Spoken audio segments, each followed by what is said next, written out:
मेरी बड़ी चाहत थी कि आपसे कभी इस तरीके से रूबरू हो पाऊं।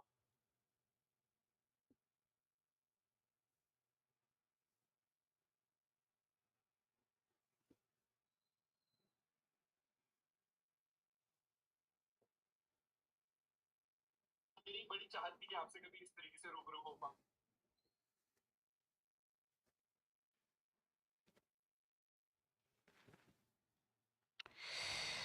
सो मेरी आवाज क्लियर आ रही है बेटा सभी को? जो भी स्टूडेंट कनेक्टेड है प्लीज बताओ, मेरी आवाज आ रही है क्लियर?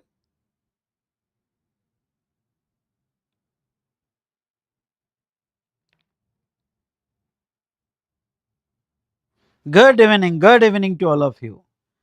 गुड इवनिंग बेटा। चलो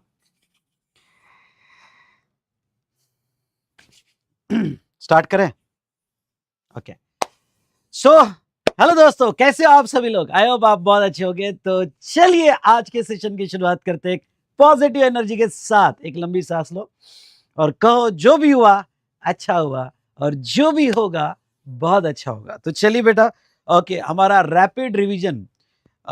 ये रैपिड रिवीजन में ऑलरेडी हमने जो है आईटीसी चैप्टर का पार्ट 1 कंप्लीट कर लिया है। वो नहीं देखा होगा तो वो देख लेना। पार्ट 1 जो है आपको यहाँ पे थिंक जीएसटी थिंक विशाल सर ये यूट्यूब चैनल पे मिल जाएगा, या डिस्क्रिप्शन में जो मेरा टेलीग्राम चैनल पोस्ट है वो ज्वाइन कर लेना। वहां पे मैंने प्ले लिस्ट दी है, उसमें भी आपको मिल जाएगा। ओके आज जो आईटीसी का पार्ट 2 है, पर सबसे पहले तो ये बताओ जो स्टूडेंट ने कल मेरा आईटीसी का पार्ट 1 किया, और पार्ट 1 में हमने क्या कॉन्सेप्ट तो बहुत अच्छे से रिवाइज किए, प्लस हमने जो है यहाँ पे क्वेश्चंस भी देखे, तो आपको कैसा लगा? ओके पार्ट 1 जो है अगर आपने मेरा देखा होगा तो बताइए कैसा लगा। ओके कमेंट कीजिए। तो नाउ यहाँ पे अब हम बात करेंगे पार्ट 2। ओके और पार्ट 2 यहाँ पे कंप्यूटेशन ऑफ जीएसटी। बेटा मैं आपको बता दूं कि पहले कंप्लीट रिवीजन हो जाए, फिर उसके बाद में ओके हम यहाँ पे ये देखेंगे कि जीएसटी के सारे कैलकुलेशन जो 10 मार्क्स के क्वेश्चन है वो उसके लिए आपने कैसे स्पेशल ट्राई करना चाहिए। तो चलिए दोस्तों, ओके आईटीसी का सेकंड पार्ट स्टार्ट करें, यस और नो? हाउस द जोश? गुड इवनिंग बेटा। चलिए, तो आईटीसी के फर्स्ट रिवीजन में हमने यहाँ पे ब्लॉक क्रेडिट तक देख लिया था। ओके ब्लॉक क्रेडिट तक देख लिया था। यस, स्टार्ट करने के पहले मैं फिर से एक बार कहना चाहूंगा कि आपको कंप्लीट मेरी प्लेलिस्ट आरआर रिवीजन की ओके डिस्क्रिप्शन में आपको टेलीग्राम लिंक ज्वाइन करना है, उसमें आपको मिल जाएगी।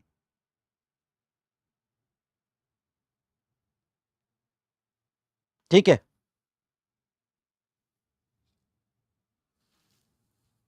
ओके तो आपको यहाँ पे पूरी कंप्लीट रिवीजन की लिस्ट मिल जाएगी, तो आप टेलीग्राम ग्रुप ज्वाइन कर लीजिएगा। दूसरी इंपॉर्टेंट बात मैं आपको ये बताना चाहता हूँ कि हमने आईटीसी का ऑलरेडी सेशन 1 कंप्लीट कर लिया रैपिड रिवीजन में।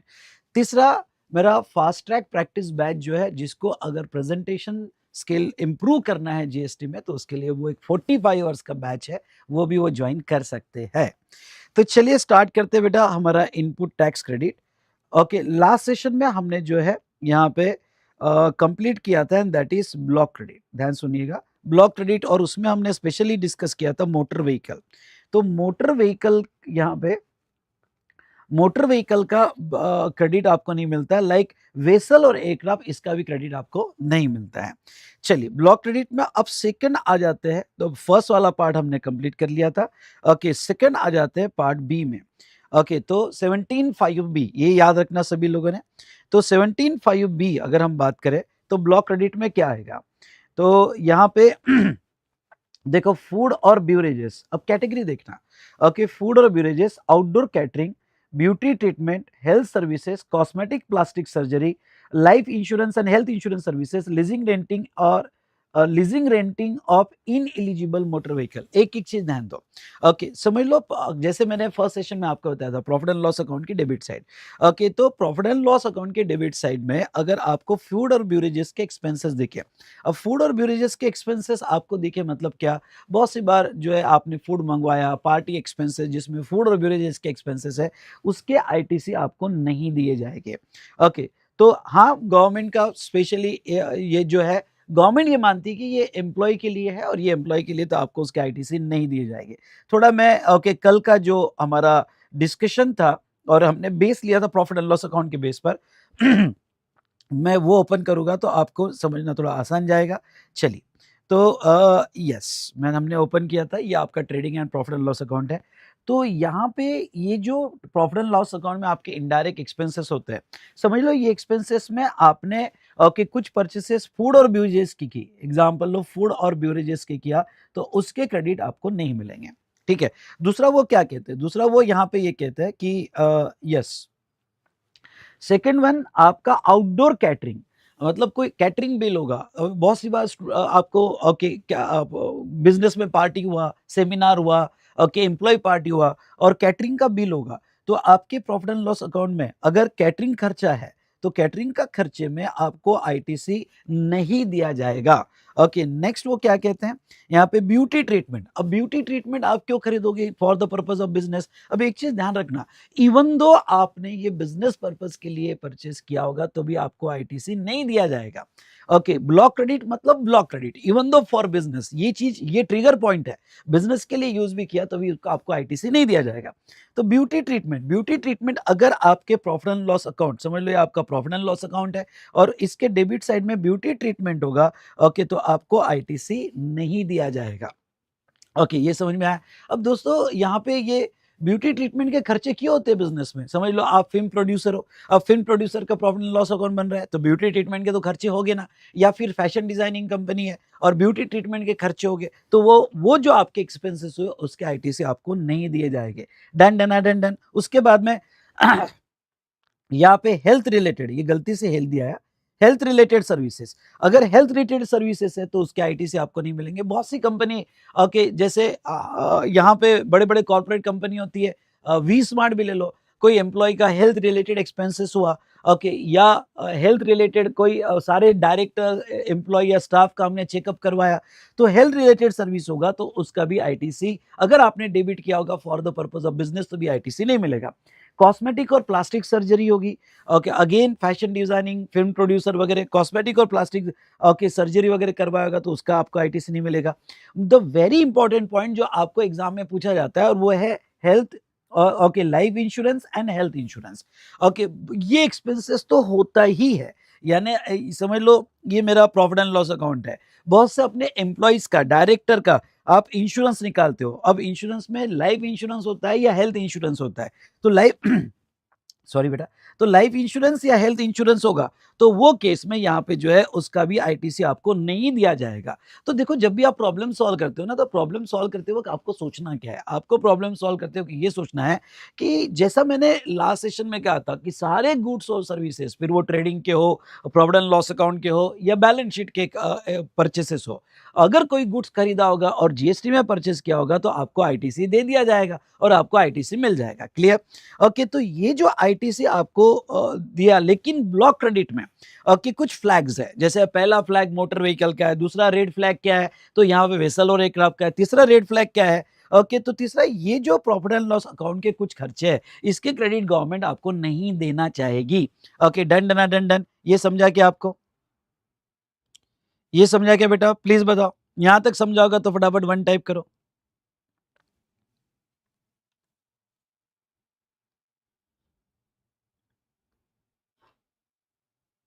ठीक है,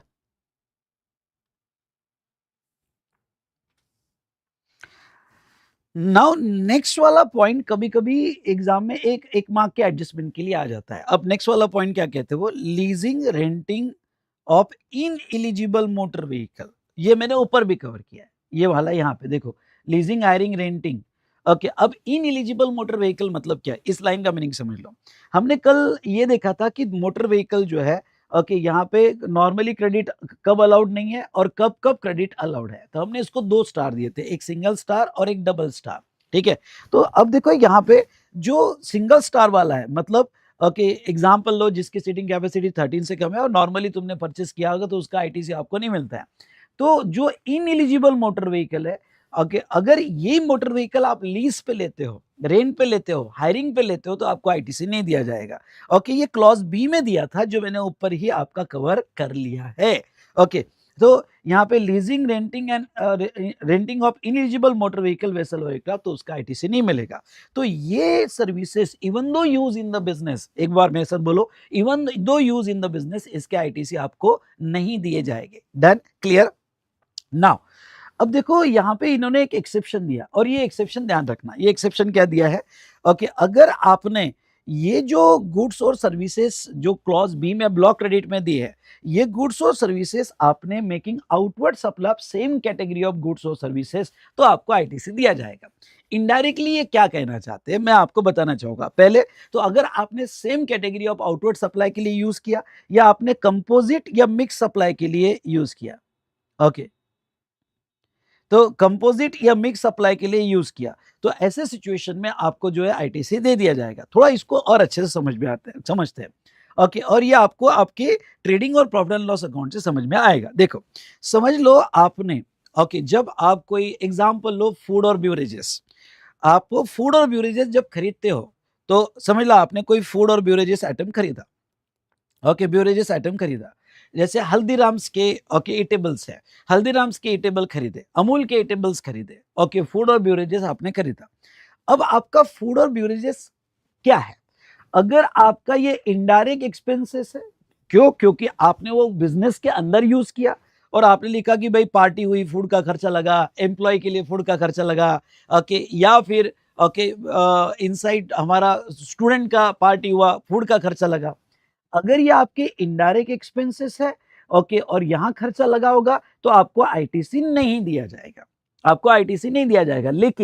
लेकिन आपने फूड और ब्यूरेजेस खरीदा, ओके, हल्दीराम के पैकेट्स खरीदे, फूड और ब्यूरेजेस खरीदा, किस लिए खरीदा, ओके, ये बेचने के लिए खरीदा, मतलब आपकी ग्रोसरी शॉप है और आपने फूड और ब्यूरेजेस का बिल है, पर ये सेम आउटवर्ड सप्लाई के लिए खरीदा। मेरी बात सुनना, सेम आउटवर्ड सप्लाई के लिए खरीदा, बेचने के लिए खरीदा, तो फिर आपका वो तो मेन ट्रेडिंग गुड्स हुआ। अगर मेन ट्रेडिंग गुड्स हुआ तो उसका आईटीसी दिया जाएगा। तो वो कहते क्या है, वो ये कहते हैं कि ये जो आइटम्स है, ओके, ये आपके ट्रेडिंग के पार्ट है। अगर आपने खरीदे हैं, okay, for your outward supply, same category of outward supply, okay, exactly, food खरीदा, फूड बेचने के लिए, ग्रोसरी शॉप है भाई साहब, ओके, या फिर सेकंड कंपोजिट और मिक्स सप्लाई के लिए खरीदा होगा। मतलब क्या, मतलब समझ लो तुमने फूड किया, फूड खरीदा, लेकिन ये जो फूड है आपके बिजनेस के खर्चे नहीं है, ये तुम जो सेल करते हो, आइदर डायरेक्ट सेल कर रहे हो या कंपोजिट में सेल कर रहे हो,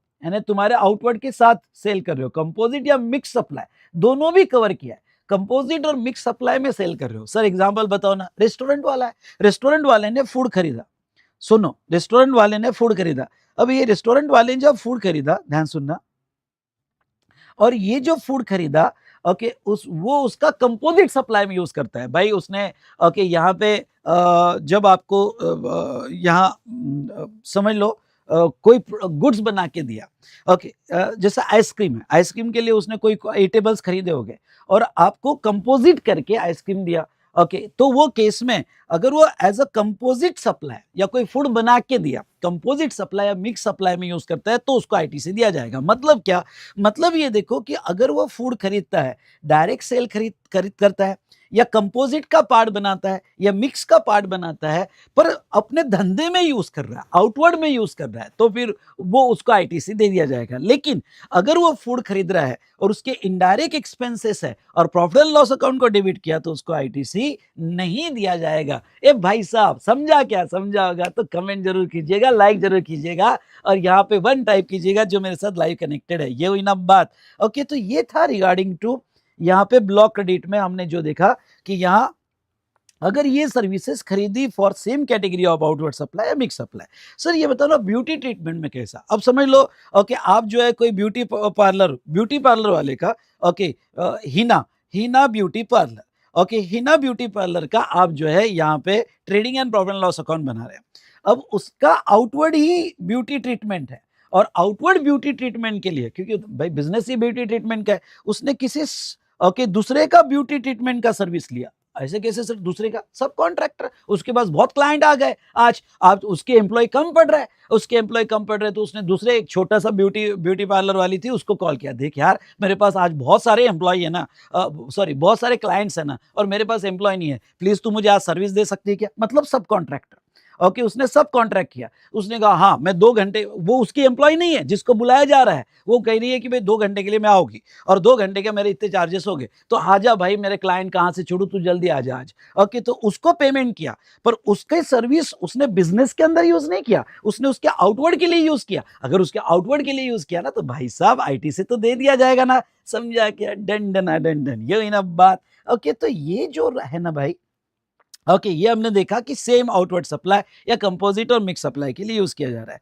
उसके बाद में यहाँ पे क्लॉज बी में और उन्होंने रिस्ट्रिक्शन डाले, क्या? Membership of club, health and fitness centre. अगर आप बड़ी बड़ी कॉर्पोरेट कंपनी के प्रॉफिट एंड लॉस अकाउंट देखोगे, trading and profit and loss account के, तो बहुत सी बार इनडायरेक्ट एक्सपेंसेस में मेंबरशिप ऑफ क्लब आए। सुनो, मेंबरशिप ऑफ क्लब मतलब क्या? ये क्लब की मेंबरशिप, अब समझ लो कि भाई रिलायंस के डायरेक्टर यहाँ पे मुकेश अंबानी है या अदर डायरेक्टर है, तो मुंबई के बड़े बड़े क्लब की मेंबरशिप लेते हैं जिसका खर्चा कंपनी करती है। तो कंपनी अगर अपने मैनेजर्स, डायरेक्टर्स या एम्प्लॉय की मेंबरशिप के लिए खर्चा करती है ना, महिंद्रा की मेंबरशिप ले ली, या फिर यहाँ पे पुणे में डेक्कन जिमखाना की मेंबरशिप ले ली, या किसी की भी मेंबरशिप ले ली जिसका खर्चा कंपनी कर रही है, तो उसके आईटीसी उसको नहीं दिए जाएंगे। ओके, या हेल्थ या फिटनेस वगैरह, जिम वगैरह लगा के दिया तो आईटीसी नहीं दिए जाएंगे। थर्ड में आपको को travel benefit extended to the employee on vacation of such leave और home travel concession.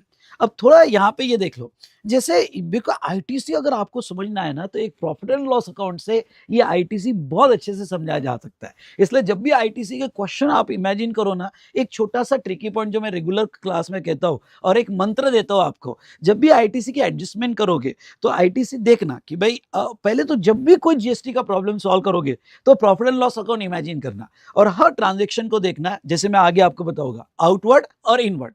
Okay, inward ये पहले तो बाइफरकेट करना कि तुम्हारा सेल्स है या परचेस है। ओके, तो परचेस होगा तो फिर आईटीसी की बात आएगी, जिसमें ब्लॉक क्रेडिट भी आपके दिमाग में आना चाहिए भाई साहब। ओके, तो ही मजा आएगा। तो ऐसे केस में वो कहना क्या चाहते हैं? वो कहते हैं कि बहुत सी बार, अब जैसे अभी वी स्मार्ट का trading and profit and loss account देखोगे, तो हम साल में एक बार कुछ एम्प्लॉय को कहीं पे बाहर घूमने भेजते हैं, जो हमारे स्किलफुल एम्प्लॉयज है, तो हम उसका खर्चा बिजनेस एक्सपेंसेस डेबिट करते हैं कि भाई एम्प्लॉय को ट्रैवल कंसेशन दिया, ट्रैवल बेनिफिट्स दिया, किसको? एम्प्लॉयर ने एम्प्लॉय को। तो अगर एम्प्लॉयर ने एम्प्लॉय को कोई ट्रैवल बेनिफिट दिया होगा, भाई मैंने अपने एम्प्लॉय को दुबई भेज दिया घूमने के लिए, अभी नहीं, अभी दुबई नहीं, ओके दूसरे जगह ले रहे थे, तो कई एम्प्लॉय को दूसरी जगह घूमने भेज दिया जिसका खर्चा कंपनी ने किया, तो वो केस में उसका भी आईटीसी आपको नहीं दिया जाएगा। ओके, तो ये था रिगार्डिंग टू ट्रैवल कंसेशन। तो ये तो ब्लॉक क्रेडिट हमने देखा। ओके, समझा क्या? समझ रहा होगा तो टाइप कीजिएगा डन डन डन डन। और देखो यार, ये जो ऑफलाइन मुझे देख रहे हैं ना, ओके ऑफलाइन वाले कमेंट जरूर करना। ओके, आपकी कमेंट मुझे मोटिवेट करती है कि मैं आपके लिए मैक्सिमम एग्जाम के हिसाब से रिवीजन लेके आऊंगा। और जो मुझे ऑनलाइन अभी देख रहे हैं, जैसे ही सेशन हो जाए कल मॉर्निंग में, आप ऑफलाइन में भी कमेंट कीजिएगा कि आपको ये सेशन कैसा लगा। क्यों? क्योंकि आपके कमेंट्स पर यहाँ पे यस, ओके स्टूडेंट्स जो है उनको समझेगा कि आज का रिवीजन हमारा बेस्ट रिवीजन रहा है। Done done done done. तो चलिए, तो अब ऐसे केस में यहाँ पे ये तो हमने ब्लॉक क्रेडिट देख लिया, ओके तीनों केसेस में। लेकिन एक पॉइंट में आपका ध्यान लाना चाहूंगा क्लॉज बी में, और वो कौन सा? If above supplies are provided to employees under the statutory obligation ITC allowed. मतलब क्या भाई? इतना सारा हमने बताया, और ये जो क्लॉज बी है ना, ये हिट करता है तुम्हारे प्रॉफिट एंड लॉस अकाउंट के डेबिट को। देखो, हर ब्लॉक क्रेडिट कहीं ना कहीं हिट करता है। जैसे पहला वाला ब्लॉक क्रेडिट मोटर व्हीकल आपके असेट को हिट कर रहा है, अगर असेट में मोटर व्हीकल होगी तो। वेसल एयरक्राफ्ट, असेट में वेसल और एयरक्राफ्ट होगा तो वहां हिट करता है। ओके, दूसरा वाला क्लॉज बी वाला जो ब्लॉक क्रेडिट है 17(5)(b), ये आपके इनडायरेक्ट एक्सपेंसेस जो होते हैं, तो कुछ एक्सपेंसेस को हिट करता है। बाकी पूरा क्रेडिट लो, बाकी सोचो भी मत, लेकिन ये लिस्ट करके लर्न करके जाना। और ये लिस्ट लर्न करने की एक मेमोरी टेक्निक मैं आपको देता हूँ। ओके, लिस्ट लर्न करने की मेमोरी टेक्निक, अगर हो सके तो रिवाइंड करके वापस लिख लेना क्या मेमोरी टेक्निक। ओके, देखो ये लिस्ट कैसे याद करें, ये लिस्ट कैसे याद करें, तो मैं अपने रेगुलर क्लास में क्या बताता हूँ, देखो।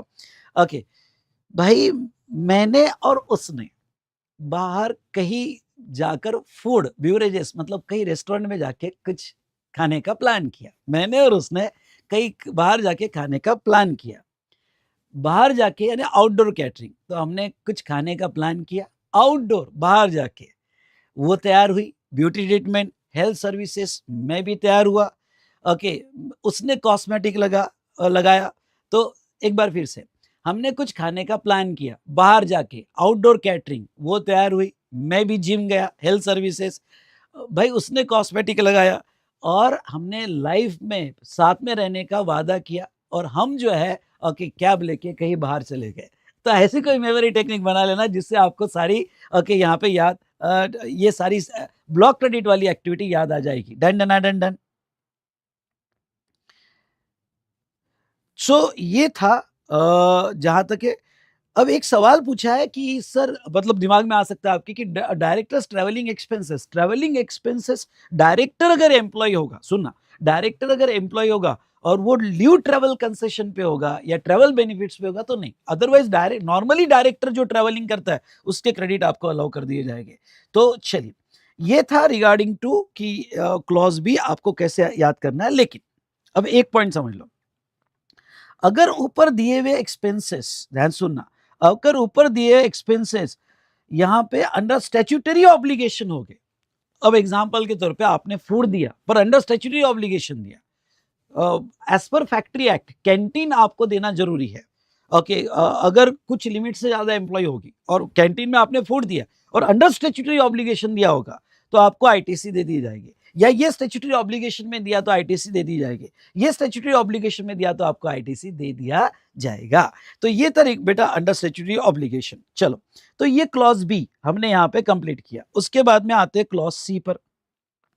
क्लॉज सी क्या कहता है? Construction sector. अब कंस्ट्रक्शन में क्लॉज सी और डी दोनों मैं साथ में लेने वाला हूं।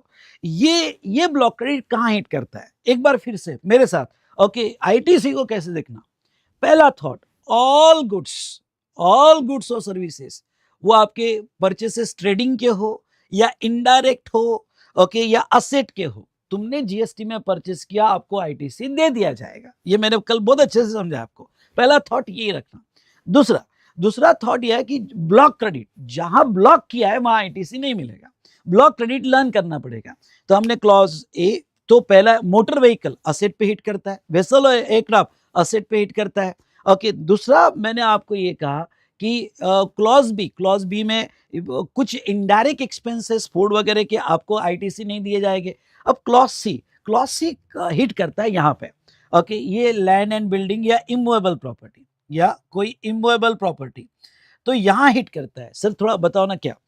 अब गवर्नमेंट क्या कहती है, जब आप अपने असेट में लैंड एंड बिल्डिंग खरीदते हो, एक तो आपने डायरेक्ट खरीदी बिल्डिंग या लैंड, अगर आपने डायरेक्ट बिल्डिंग खरीदी होगी तो जीएसटी लगा ही नहीं होगा। क्यों? क्योंकि इमूवेबल प्रॉपर्टी है, इमूवेबल प्रॉपर्टी पे आपको जीएसटी लगता नहीं है। ठीक है। दूसरा, यहां पे मैं आपको बता दूं, लैंड खरीदी, लैंड डायरेक्ट खरीदी तो आपको जीएसटी लगता नहीं है। पर बहुत सी बार क्या कहते हैं, आप खुद बिल्डिंग बनाते हो, खुद कंस्ट्रक्ट करते हो। अब समझ लो मैं डायरेक्ट बिल्डिंग नहीं खरीद रहा हूं, मैं खुद कंस्ट्रक्ट कर रहा हूं।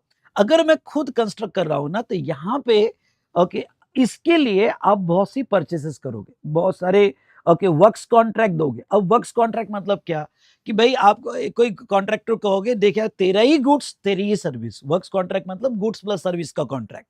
ओके, मुझे बिल्डिंग मानना है इस लैंड पे, ओके, तेरा ही गुड्स तेरी ही सर्विस, बता कितना ये बिल्डिंग मानने का आप लोगे। जैसे एग्जांपल लो, वी स्मार्ट एक हॉस्टल मानना चाहता है, मेरे पास मेरा प्लॉट है और उसके ऊपर हॉस्टल बनना चाहता हूँ, पर मैं अब ओके खुद जाके साइट पे कंस्ट्रक्ट करूँ, इतना टाइम मेरे पास कहाँ पे है। तो एक कॉन्ट्रैक्टर को बोला, देख भाई इतने रूम का हॉस्टल बनना है तेरे को, और ये हॉस्टल में तू ही गुड्स कोई तेरी सर्विस पूरा बांधने का बता।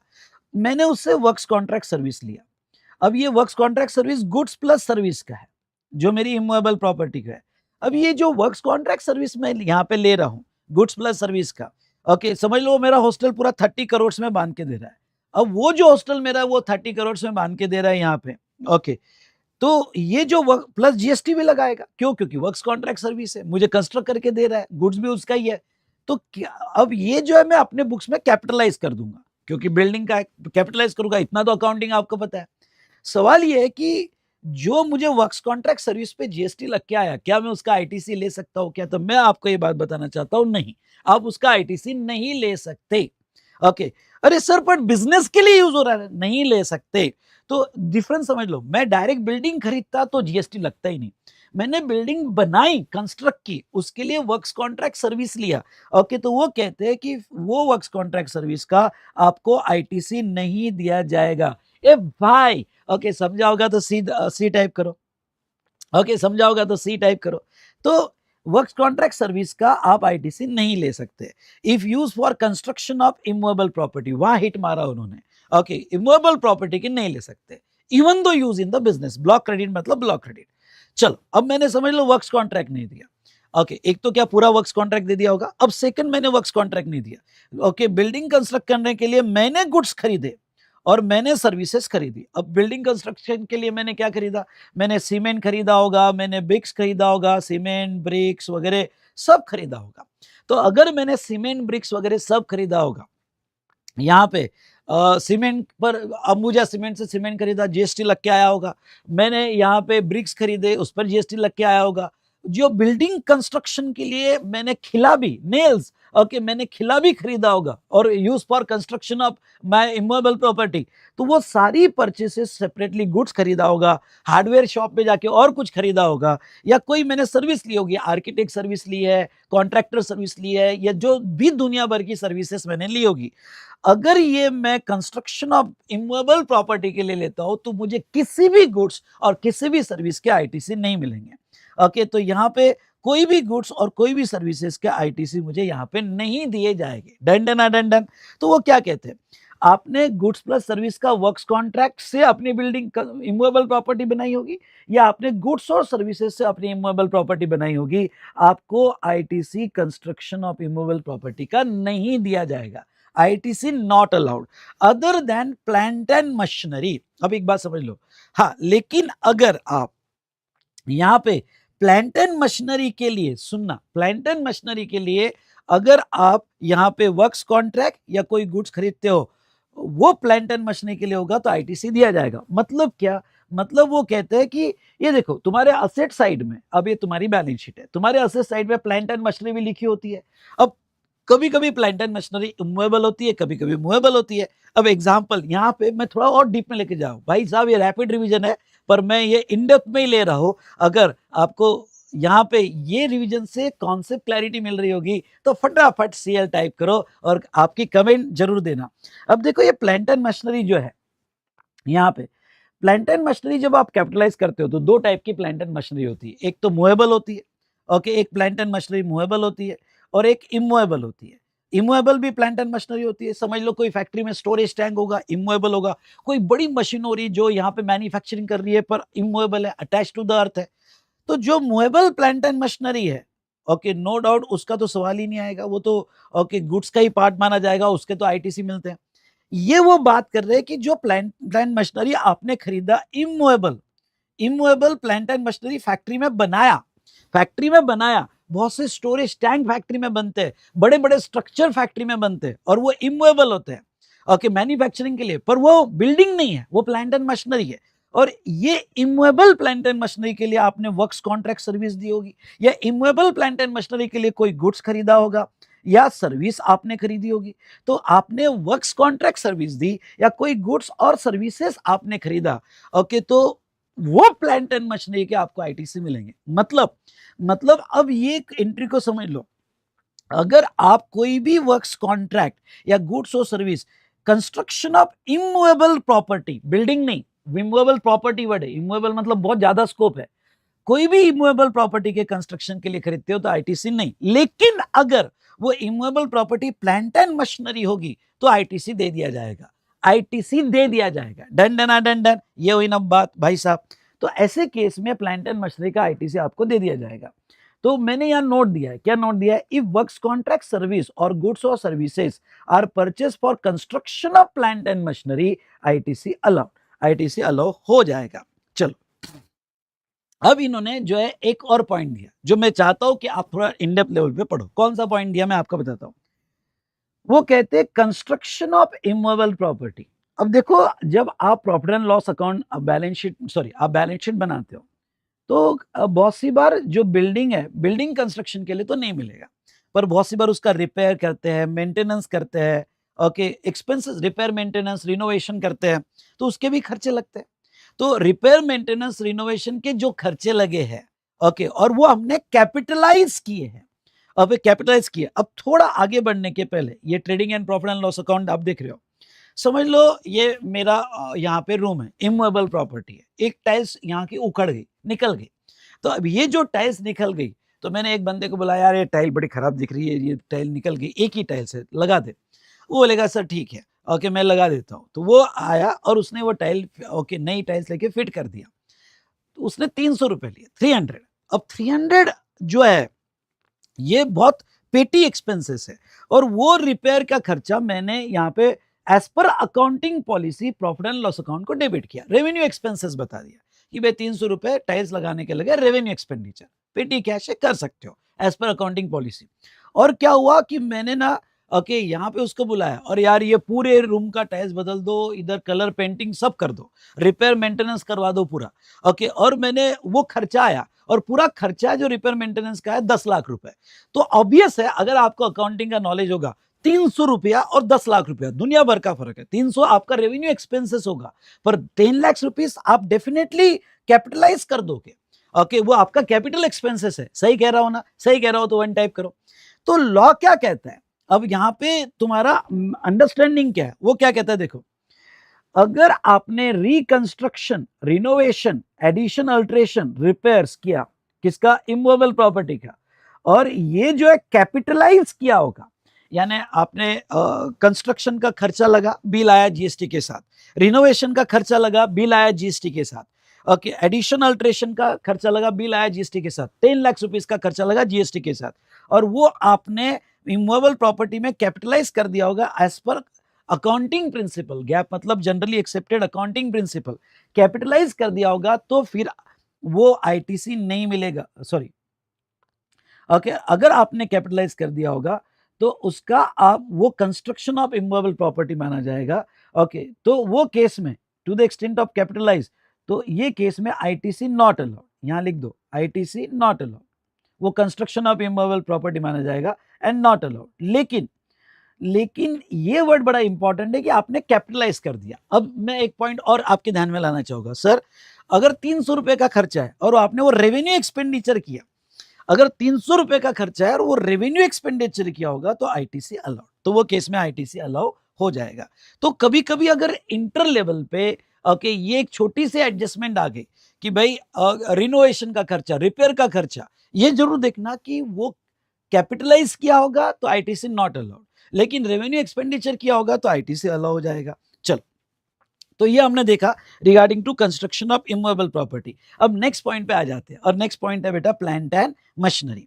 अब ये प्लांट एंड मशीनरी के केस में आपको आईटीसी अलाउ कर दिया है, तो ये प्लांट एंड मशीनरी यानी क्या? ध्यान से सुनना, प्लांट एंड मशीनरी यानी क्या, ये डेफिनेशन स्टार करो, अच्छे से पढ़ के जाना।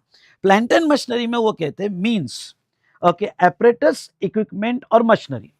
अब देखो प्लांट एंड मशीनरी में जो भी आप फैक्ट्री में, शॉप में या सर्विस इंडस्ट्री में जो भी एपरेटस यूज करोगे, इक्विपमेंट यूज करोगे, मशीनरी यूज करोगे, fix to the earth by foundation और स्ट्रक्चरल सपोर्ट, मतलब वो ओके अर्थ को फिक्स होगा या अटैच होगा, वाटर इट में भी, and use for making outward supply. तो पहली बात तो वो क्या कह रहे हैं, प्लांट एंड मशीनरी में ये तीन चीजें आएगी, वो अर्थ को फिक्स हो या ना हो और आउटवर्ड सप्लाई के लिए यूज हो रहा है, तो वो प्लांट एंड मशीनरी मानी जाएगी। और उसके लिए अगर आपने वर्क्स, कॉन्ट्रैक्ट, सर्विस, गुड्स और सर्विस खरीदा तो आईटीसी दे दिया जाएगा। दूसरा, इंक्लूड सच फाउंडेशन और स्ट्रक्चरल सपोर्ट, मतलब क्या? अब समझ लो एक बहुत सॉरी एक बहुत बड़ी मशीन है और ये मशीन का स्ट्रक्चर सपोर्ट बनाया जा रहा है। अब ये बहुत सी बार सपोर्ट बनाने के लिए ओके फाउंडेशन बनाने के लिए सीमेंट खरीदा, वो बेस बनाया जाता है ना प्लांट एंड मशीनरी के लिए, तो इसके लिए आपने जो है सीमेंट खरीदा होगा, ब्रिक्स खरीदा होगा, सीमेंट ब्रिक्स खरीदा होगा, ओके। तो अगर कोई गुड्स और सर्विस इसका बेस बनाने के लिए खरीदा होगा तो वो प्लांट एंड मशीनरी में इंक्लूड होगा और उसका आईटीसी अलाउ हो जाएगा। सुनना, उसका आईटीसी अलाउ हो जाएगा। उसके बाद में प्लांट एंड मशीनरी में क्या नहीं आएगा, भाई साहब ये रट्टा मार के जाना, प्लांट एंड मशीनरी में क्या नहीं आएगा, लैंड एंड बिल्डिंग या कोई भी सिविल स्ट्रक्चर, मतलब किसी ओके प्लांट एंड मशीनरी में लैंड एंड बिल्डिंग नहीं आएगा। अब देखो मैं आपको एक बात बताना चाहूंगा, एक केस था सफारी रिट्रीट का। अब सफारी रिट्रीट का क्या केस था मैं आपको बताना चाहूंगा। सुप्रीम कोर्ट ने यह कहा था कि भाई अगर कोई आप बिल्डिंग बनाते हो और बिल्डिंग बनाते वक्त ओके वो बिल्डिंग बनाने के बाद आप लीज पे दे रहे हो या रेंट पे दे रहे हो, तो जो बिल्डिंग लीज या रेंट पे आप अगर दे रहे हो तो वो केस में वो बिल्डिंग आपकी प्लांट एंड मशीनरी मानी जाएगी। सुनना, वो बिल्डिंग प्लांट एंड मशीनरी मानी जाएगी। सो दैट बिल्डिंग बनाने के लिए आपने कोई गुड्स खरीदा तो उसके आईटी से अलाउ कर दिए जाएंगे। अब यहां पे बड़ा कंफ्यूजन था। क्यों? क्योंकि प्लांट एंड मशीनरी का जो अगर डेफिनेशन देखो तो उसमें क्लियरली ये बोला था कि कोई भी बिल्डिंग प्लांट एंड मशीनरी में नहीं आएगी। सुप्रीम कोर्ट ने कहा नहीं, वो बिल्डिंग ओके जो आप रेंट के लिए दे रहे हो, लीज के लिए दे रहे हो, तो वो बिल्डिंग प्लांट एंड मशीनरी में ले लो और उसके क्रेडिट अलाउ कर दो। जैसे ही ये सुप्रीम कोर्ट का डिसीजन आया, सफारी रिट्रीट का केस था, जैसे ही सुप्रीम कोर्ट का डिसीजन आया ओके गवर्नमेंट हिल गई, क्योंकि गवर्नमेंट को किसी भी हाल में लैंड और बिल्डिंग के कंस्ट्रक्शन के लिए आपने जो वर्क्स कॉन्ट्रैक्ट खरीदा या गुड सर्विस खरीदी उसके क्रेडिट अलाउ नहीं करने थे। और सुप्रीम कोर्ट ने कहा कि उसको प्लांट एंड मशीनरी कहा जाएगा, तो अमेंडमेंट की उन्होंने। और ये अमेंडमेंट क्या की, ध्यान सुनना, ये अमेंडमेंट की यहाँ पे, और ये याद रख के जाना, रिट्रोस्पेक्टिव अमेंडमेंट की। और ये रिट्रोस्पेक्टिव अमेंडमेंट ये की कि भाई साहब okay building plant and machinery में नहीं आएगा। सुनना, बिल्डिंग प्लांट एंड मशीनरी में नहीं आएगा, और उसके लिए अगर बिल्डिंग के लिए कोई भी गुड्स और सर्विस खरीदा तो उसके आईटीसी नहीं मिलेंगे। क्लियर हुआ? क्लियर हुआ तो फटाफट टू टाइप करो। उसके बाद में टेलीकम्युनिकेशन टावर, ओके ये जो बीएसएनएल है या जियो है, ये टावर इरेक्ट कर रहा है, बड़े बड़े टावर इरेक्ट कर रहा है, टेलीकम्युनिकेशन टावर्स, तो वो तुम्हारे प्लांट एंड मशीनरी में नहीं आएंगे। इसका मतलब उसके लिए अगर आपने वर्क्स कॉन्ट्रैक्ट सर्विस खरीदा या गुड्स और सर्विसेज खरीदा तो आपको आईटीसी नहीं दिए जाएंगे। और third, pipeline laid outside the factory, यहां करेक्शन कर लेना, okay LAID, pipeline laid outside the factory.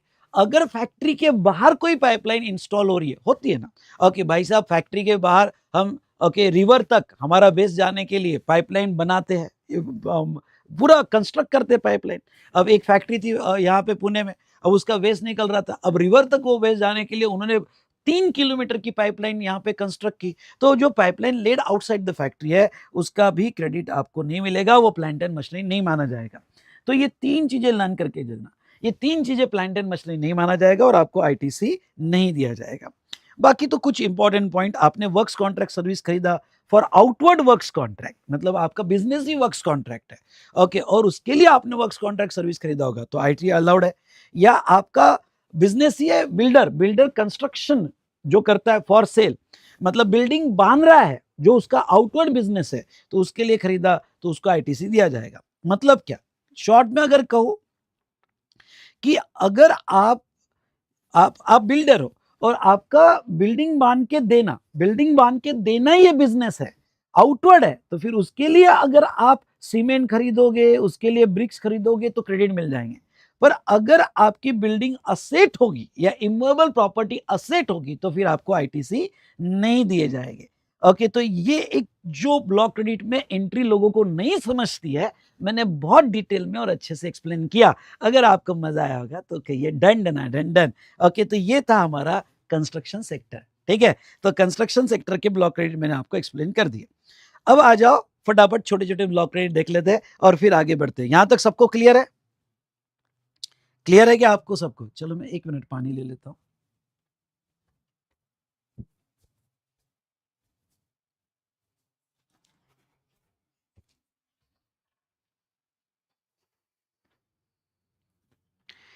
ये आईटीसी का रिवीजन कैसे लग रहा है आपको?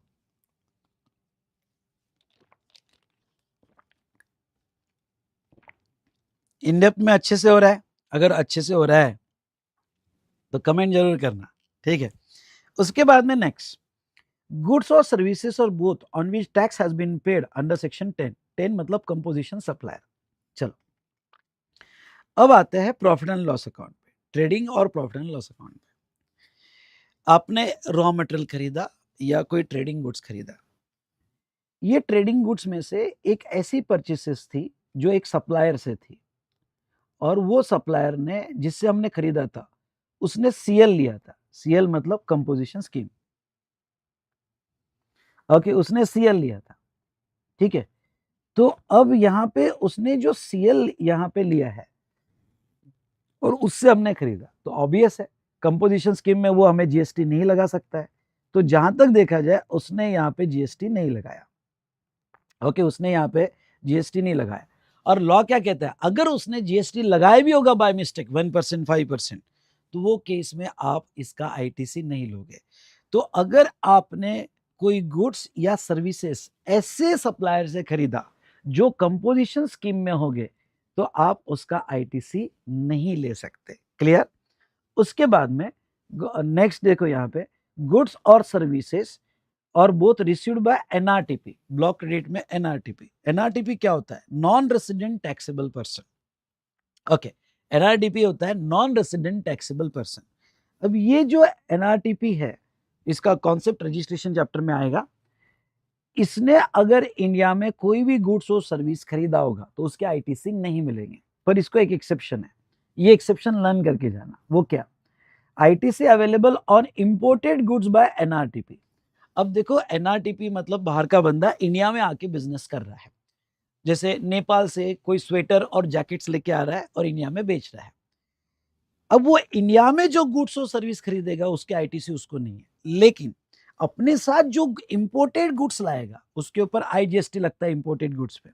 तो इंपोर्टेड गुड्स पे जो IGST लगता है उसका ITC उसको दे दिया जाएगा, इंपोर्टेड गुड्स के ITC का उसको दे दिया जाएगा। उसके बाद में नेक्स्ट ब्लॉक क्रेडिट क्या है, देखो, गुड्स और services received by taxable person which are use or intended to be use for CSR activities.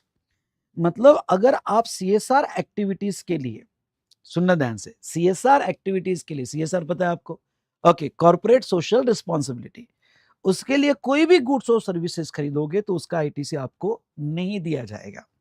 उसके बाद में गुड्स और सर्विसेज और both use for personal consumption, अपने पर्सनल कंजम्पशन के लिए कोई भी गुड्स और सर्विसेज आप परचेस करोगे तो उसका ITC आपको नहीं दिया जाएगा। पर्सनल कंजम्पशन, क्योंकि बिजनेस के लिए होगा तो ही ITC, पर्सनल के लिए होगा तो नहीं। Now very very important entry, ये एग्जाम में बहुत सी बार पूछी जाती है, और ये एंट्री देखो क्या है। अगर आपने कोई भी गुड्स खरीदा, समझ लो, ओके, यहाँ पे एक हमारे trading and profit and loss account का एग्जाम्पल लेते हैं। आपने समझ लो रॉ मटेरियल खरीदा हो, या आपने ट्रेडिंग गुड्स खरीदा हो, या आपने पैकिंग मटेरियल या कोई भी गुड्स खरीदा हो, या मैं नीचे जो है ओके स्टेशनरी खरीदी हो, any goods use in the business, और आपने कोई भी गुड्स खरीदा हो। अब ये जो आपने गुड्स खरीदा है, ध्यान सुनना, ओके, ये गुड्स ना जब आपने परचेस किया था, अब दो चीजें हो सकती है, आपने परचेस किया और परचेस करने के बाद अभी ये क्लोजिंग स्टॉक में है, अभी तक यूज नहीं हुआ, आपके क्लोजिंग स्टॉक में, और जब ये गुड्स क्लोजिंग स्टॉक में तब ये लॉस्ट हो गया, समझ लो फायर ब्रोक आउट, लॉस्ट हो गया, चोरी गया, स्टोलन स्टॉक में, और ये चोरी गया, स्टोलन, ओके, या ये क्लोजिंग स्टॉक की वैल्यू आपने राइट ऑफ कर दी, ओके, ये क्लोजिंग स्टॉक की वैल्यू आपने राइट ऑफ कर दी। तो अब गवर्नमेंट क्या कहती है, गवर्नमेंट कहती है कि अगर कोई गुड्स का ITC आपने लिया होगा और बाद में वो यहाँ पे वो जो है लॉस्ट हो गया, डिस्ट्रॉय हो गया, स्टोलन हो गया, या जिसकी वैल्यू राइट ऑफ होगी, तो no ITC is available, ITC नहीं मिलेगा, या फिर ITC लिया होगा तो रिवर्स करना पड़ेगा। एक तो ITC मिलेगा ही नहीं, ओके, तो ठीक है, और ले लिया होगा आपने तो ITC रिवर्स करना पड़ेगा। डन। उसके बाद में next, goods distributed by way of gift sample. Okay, अब देखो गिफ्ट सैंपल यानी क्या, अब मैं एग्जांपल लेता हूं वी स्मार्ट ने अपने स्टूडेंट्स को फ्री देने के लिए, एग्जांपल ले रहा हूं, T-शर्ट बनाया।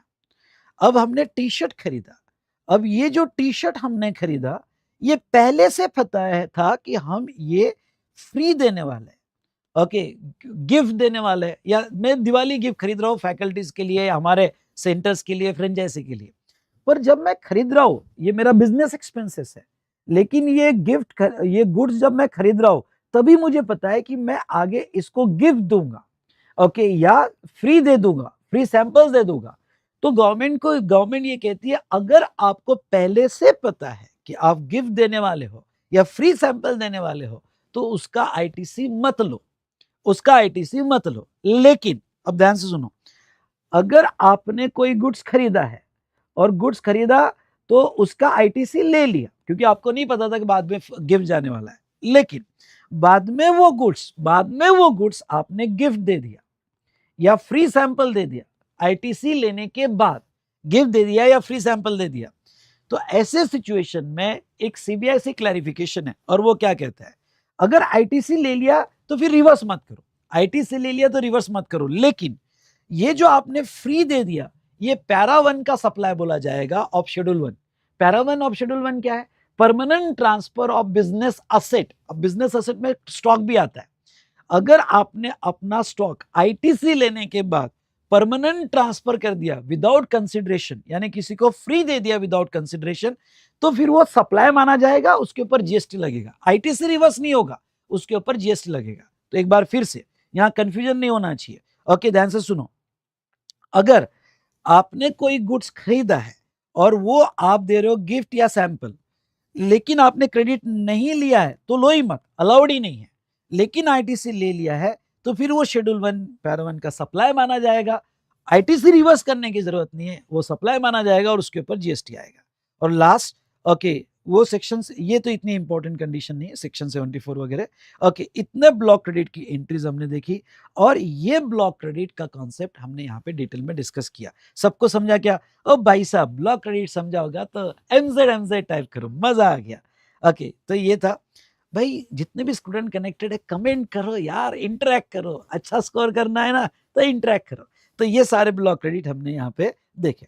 अब देखो, दो सर्कुलर जो है, मैं ये दो सर्कुलर आपको यहाँ पे एक्सप्लेन करना चाहूंगा। अब दो सीबीआईसी सर्कुलर्स है।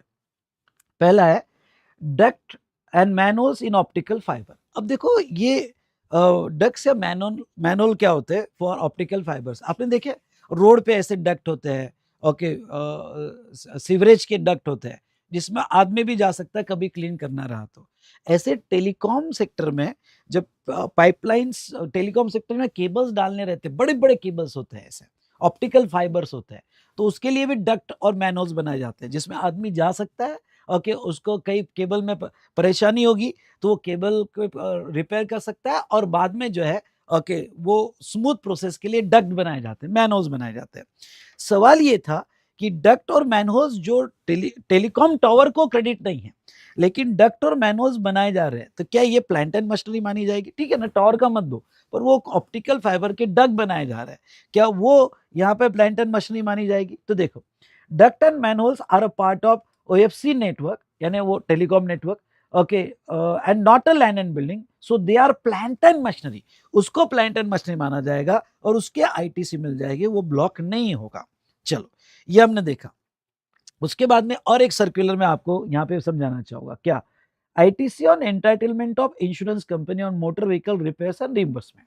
अब समझ लो, आपने कोई कार खरीदी हो, आपने कोई बाइक खरीदी हो, आपने जो कार खरीदी या बाइक खरीदी, समझ लो कहीं पे वो डैमेज हो गई, एक्सीडेंट हो गया और डैमेज हो गई, एग्जाम्पल ले रहा हूं, तो आप क्या करोगे? ओके, आप जो है यहाँ पे आपकी कार गैरेज में लेके जाओगे। भाई गैरेज में लेके गए, ये डैमेज हो गया, इसका ये पार्ट डैमेज हो गया या ये यहाँ पे डैमेज होगी, गैरेज में लेके जाओगे। लेकिन आपने अपने कार का या बाइक का इंश्योरेंस निकाला हुआ है, तो आपने वो व्हीकल का इंश्योरेंस निकाला हुआ है, तो इंश्योरेंस कंपनी आपको दो टाइप की फैसिलिटी देती है, एक कैशलेस इंश्योरेंस और एक रिम्बर्समेंट इंश्योरेंस। सर ये क्या होता है?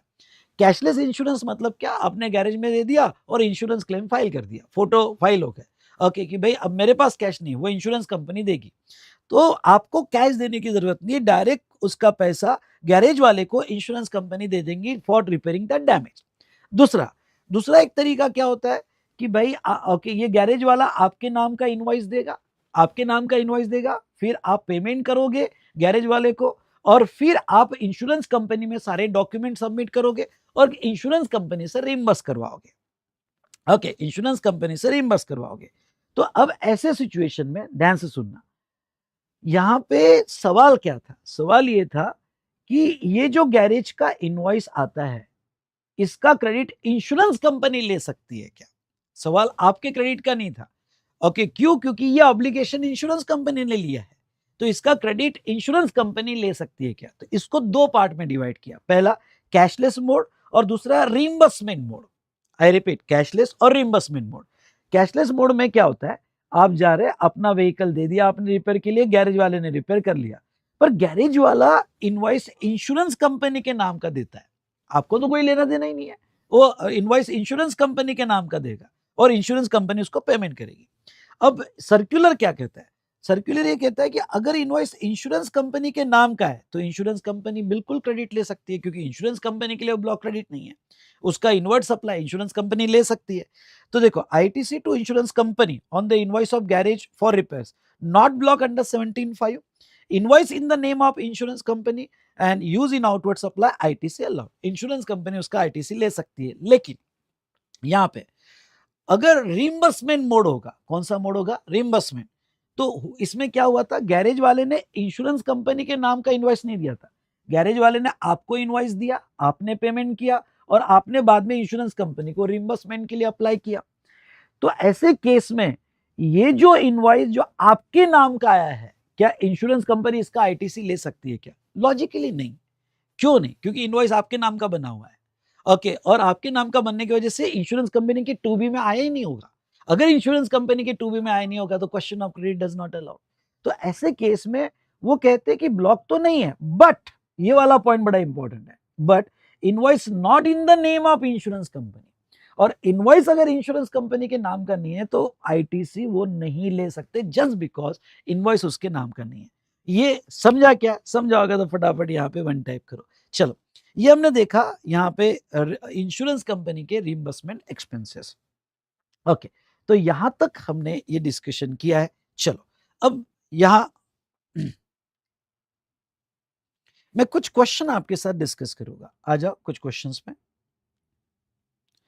क्वेश्चन यार आपके पास होगा तो हम यहां पे क्वेश्चन नंबर 12 में आ जाओ। क्वेश्चन नंबर 12 में आ जाओ। एक एक चीज ध्यान से देखना, ठीक है, और मेरे साथ profit and loss account imagine करना। थोड़ा स्पीड में रहेगा, आपको फास्ट इमेजिन करना पड़ेगा। क्वेश्चन नंबर 12 देखो क्या कहता है, और ये क्वेश्चन जो है सीए इंटर में 25 एग्जाम में पूछा था।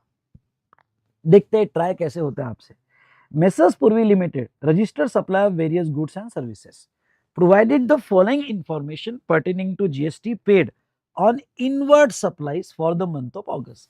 जब भी inward supply बोला मतलब तुम्हारे दिमाग में यहां पे either ट्रेडिंग का डेबिट साइड, क्योंकि आपका इनवर्ड है, आपने एक्सपेंसेस किया, या ओके यहां पे इनडायरेक्ट एक्सपेंसेस किया होगा, और थर्ड ओके आपने असेट की परचेस की होगी। तो इन शॉर्ट पहला थॉट आना चाहिए, क्या थॉट आना चाहिए, all goods use in the business, मैं क्रेडिट दूंगा भाई।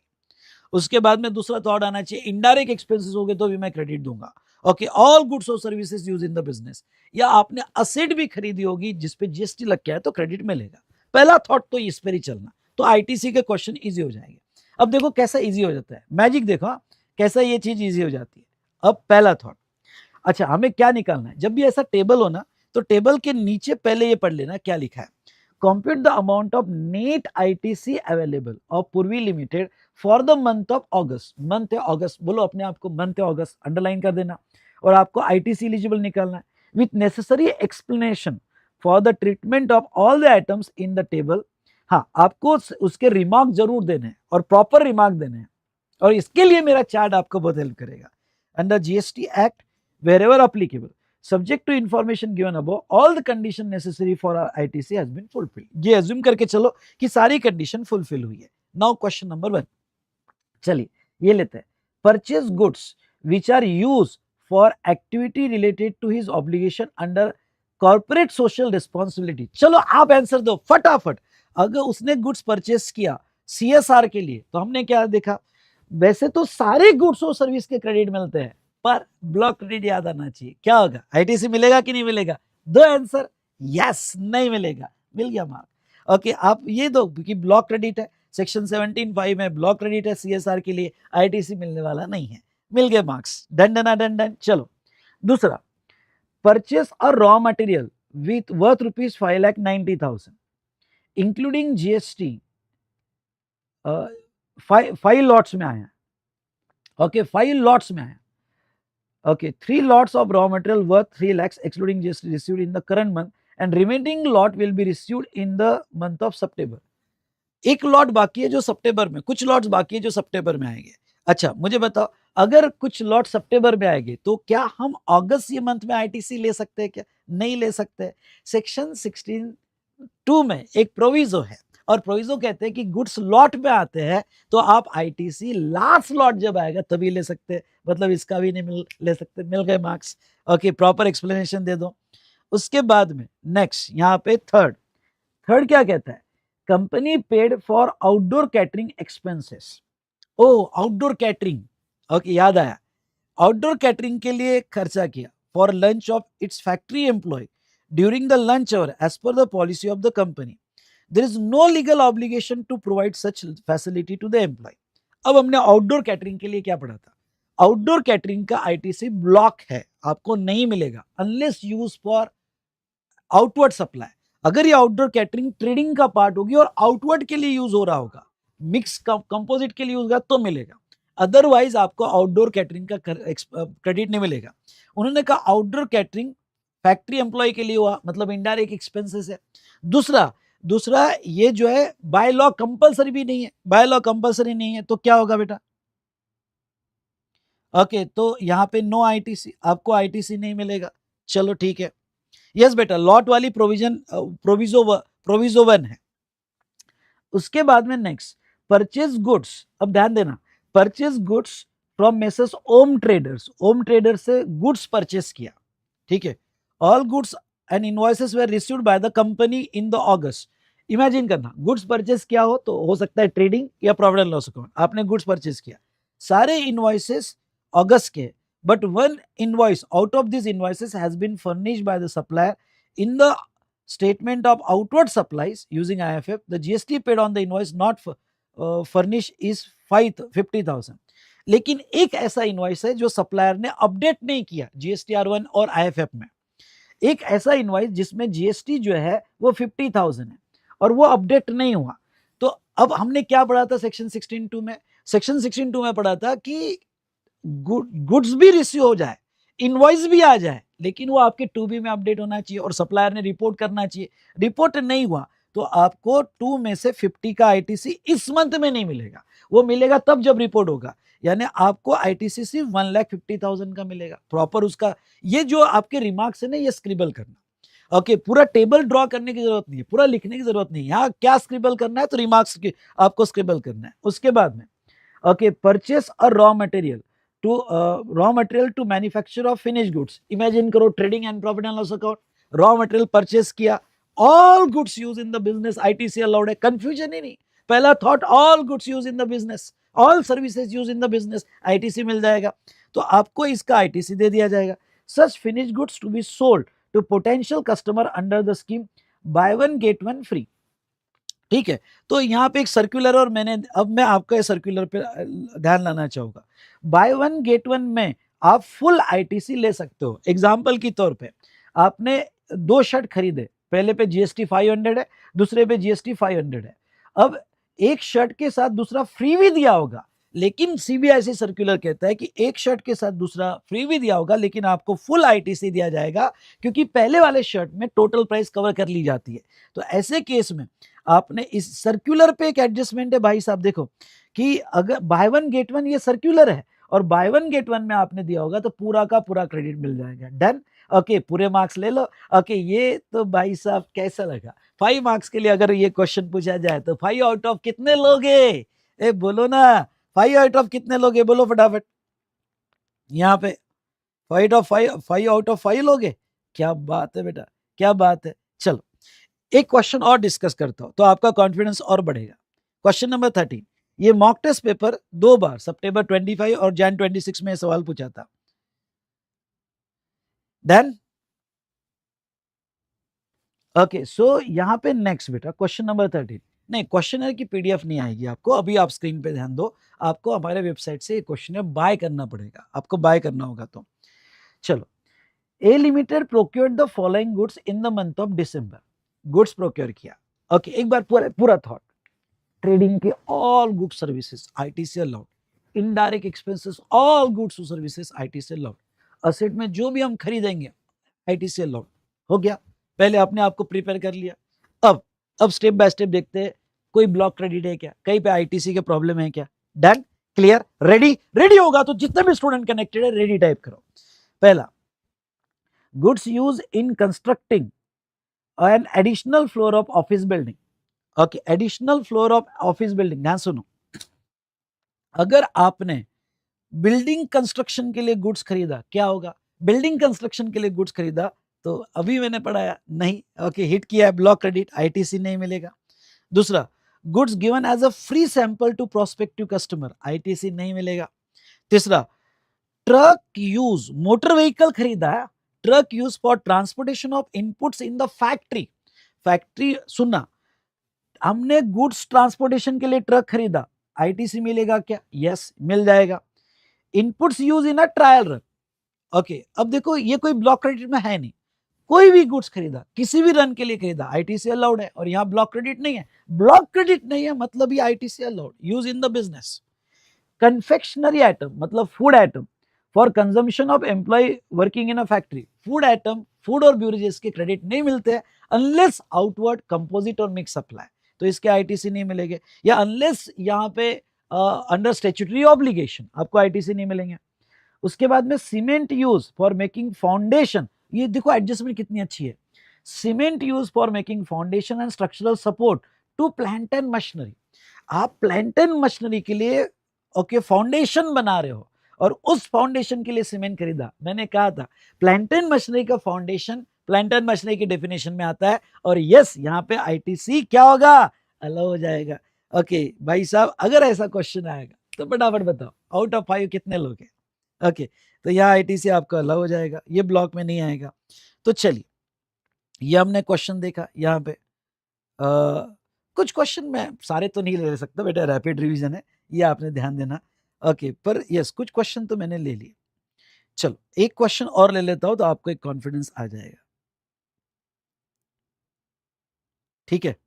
हाँ, अब देखो ये क्वेश्चन जो है सीए इंटर सितंबर 25 एग्जाम का है। ओके, तो आपको कॉन्फिडेंस आएगा। चलो पहले ओके सॉफ्टवेयर को यहाँ पे बेसिक प्रोग्रामिंग उतार लो दिमाग में, आईटीसी की basic programming, all goods all services trading indirect या असेट आईटीसी देंगे except block credit, except block credit. चलो अब इसको डिस्कस करते हैं। ये क्वेश्चन क्या कहता है, V trading private limited is a registered entity under GST Jaipur Rajasthan, it is engage in the wholesale trading of various sport items, furnishes following information regarding its inward supplies during the month of Feb। Okay, यहाँ पे यहाँ Feb का data दिया हुआ है। चलो, particulars amount excluding any tax, तो ये वैल्यू दी है 20,000। ओके, वैल्यू दिया है यहाँ पे 20,000, ख्याल रहे। और इस वैल्यू का टैक्स रेट उन्होंने अलग अलग केस में दिया है, और आपको क्या फिक्स करना है, तो टेबल के नीचे का पढ़ लो। Assume all above transaction are intrastate, ठीक है, subject to information given above।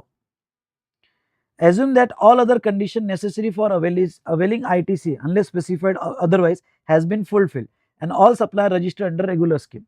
Determine amount of ITC that can be availed by V trading for each individual item for the month of Feb। आपको ITC decide करना है, input tax credit decide करना है। चलो okay, as per the policy of the company, the managing director of the company has taken a membership of local sport club on the behalf of company। Company का एक managing director था और उसने club की membership ली, सुनना, club की membership ली, company ने पैसा दिया, applicable rate is GST, GST के साथ पैसा दिया, बेस वैल्यू थी 20,000, उसके ऊपर जीएसटी। सवाल ये है कि क्या ये कंपनी कौन सा वीटीपीएल अपने मैनेजिंग डायरेक्टर का क्लब मेंबरशिप फीस दे रही है, क्या आईटीसी ले सकता है क्या, बोलो आईटीसी ले सकता है क्या, आंसर इज नो। यहाँ पे ओके एक करेक्शन कर लेना बुक में भी, ये वैल्यू है एक्चुअली, आईजीएसटी नहीं, ये वैल्यू है, ठीक है। तो आपकी बुक में करेक्टेड होगा तो ठीक है, नहीं तो यहाँ वैल्यू, तो वैल्यू 20,000 जिसका कोई भी आईटीसी इसको नहीं मिलेगा, कोई भी आईटीसी नहीं मिलेगा। ओके ठीक है। उसके बाद में सेकंड वाला पॉइंट बड़ा इंपॉर्टेंट है और वो अभी रिसेंट सर्कुलर पे था, देखो, purchase equipment from original equipment manufacturer, OEM से इक्विपमेंट परचेस किया on x works contract basis, याद आया, एक्स वर्क्स कॉन्ट्रैक्ट बेसिस पे 26 फरवरी को परचेस किया. As per the terms of contract, goods are to be delivered by OEM to transporter on the behalf of recipient at supplier's place of business. Okay कि भाई वो मेरे transporter को hand over कर देगा. OEM handed over the equipment to the transport on 20th of Feb. Hand over कब किया? तो hand over 20th of Feb को कर दिया. बट इक्विपमेंट 2 मार्च को आया. हम कौन से मंथ का बना रहे हैं? फेब का. सवाल ये है, चलो फटाफट आप बताओ. सवाल ये है कि इसका क्रेडिट हम एक्स वर्क्स कॉन्ट्रैक्ट में फेब में ही ले सकते हैं या फिर मार्च में मिलेगा. और अभी हम फेब का बना रहे हैं, तो क्या इसका क्रेडिट मैं फेब में ही ले सकता हूं क्या, जब उसने ट्रांसपोर्टर को हैंड ओवर किया? यस और ना? यस, हम फेब में ही ओके ये 10,000 का क्रेडिट, यहां पे 10 लाख का क्रेडिट ले सकते हैं. जीएसटी 9%, ओके तो 9%, तो यहाँ पे 10 लाख वैल्यू है और सारे ट्रांजेक्शन इंट्रा, इसलिए 90,000 सी जीएसटी और एसजीएसटी का आपको क्रेडिट मिल जाएगा. ओके ये वाला पॉइंट डन, ये वाला पॉइंट डन. उसके बाद में थर्ड वाला पॉइंट देखो, रिवीजन से ही आप ये one of the toughest question ये एग्जाम का, आप सितंबर एग्जाम का आप सवाल कर रहे हो मेरे साथ. ओके टफेस्ट लग रहा है या इजी लग रहा है? इजी लग रहा है तो बोलो यस सर इजी लग रहा है. अब देखो ये वाला third point, on 5th year of its incorporation, VTPL arranged an event from Daksh Event Company for customer meet. एक कंपनी थी दक्ष इवेंट कंपनी और उसने इवेंट अरेंज करके दिया. Mister Daksh event company charges single price of event charges as 2,50,000 which is inclusive of food beverages as per the general trend followed by the industry. Okay general trend followed by the industry. ठीक है, event management company ने हमें 2,50,000 का invoice दिया और उसमें food था 40,000.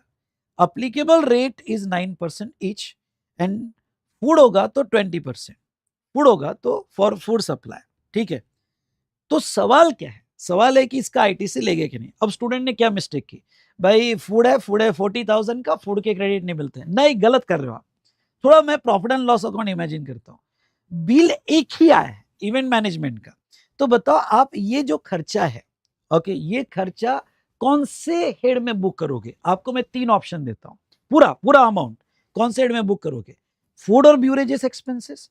Food और ब्यूरेजेस एक्सपेंसेस अगर पूरा आप बुक करोगे तो फिर आईटीसी नहीं मिलेगा. आउटडोर कैटरिंग बुक करोगे तो आईटीसी नहीं मिलेगा. लेकिन इवेंट मैनेजमेंट सर्विस अगर आप बुक करोगे तो फिर आईटीसी मिल जाएगा, क्योंकि event management service block credit में नहीं आती है. तो इंस्टीट्यूट आपसे ये चेक कर रही थी कि ये जो सर्विस है ये आप क्या कंसिडर करते हो. तो इसका रियल एक्सप्लेनेशन है कि it's a event management service जो जिसमें फूड देना कंपोजिट सप्लाई है. तो इवन तो फूड होगा पर बिल फूड का नहीं है, बिल जो है वो इवेंट मैनेजमेंट का है और आपको पूरा आईटीसी 2,50,000 का पूरा आईटीसी अलाउ कर दिया जाएगा. और ये भाई साहब समझे क्या? ये ट्रिकी पॉइंट था. उसके बाद में next, okay purchase truck for transport of goods. Truck खरीदा, ट्रक का तो मिलेगा ही. ओके उसमें पर अब आगे देखो क्या कहा, क्लेम 2,10,000, ओके सॉरी क्लेम 2,10,000 यानी 14 लाख का 15% डेप्रिसिएशन क्लेम किया. अब देखो इन्होंने डेप्रिसिएशन क्लेम किया. अब आप बोलोगे डेप्रिसिएशन क्लेम किया तो सर आईटीसी नहीं मिलेगा. नहीं, ध्यान से पढ़ो. अगर डेप्रिसिएशन ये 14 प्लस जीएसटी कंपोनेंट पे भी क्लेम कर देते तो आईटीसी नहीं मिलता. उन्होंने 14 लाख पे ही क्लेम किया, बेस वैल्यू पे किया, तो फिर आईटीसी दे दिया जाएगा. क्योंकि 14 लाख पे ही है तो फिर आईटीसी आप ले सकते हो. अब बताओ ये जो स्टूडेंट बोल रहे थे टफ क्वेश्चन है, आपको कैसा लगा? इजी लगा क्या? ये स्टूडेंट कह रहे थे टफ क्वेश्चन है, आपको इजी लगा क्या? इजी लगा होगा तो कहिए डन डन डन डन. तो चलिए बेटा, तो ये हमने आईटीसी. चलो अब लास्ट कॉन्सेप्ट मैं आपको पढ़ा देता हूं और ये लास्ट कॉन्सेप्ट का ओके क्वेश्चन भी हम देख लेंगे. ध्यान से सुनना. ओके ये लास्ट कॉन्सेप्ट, ठीक है. ये लास्ट कॉन्सेप्ट के लिए मैं थोड़ी एक बुक ओपन कर रहा हूं.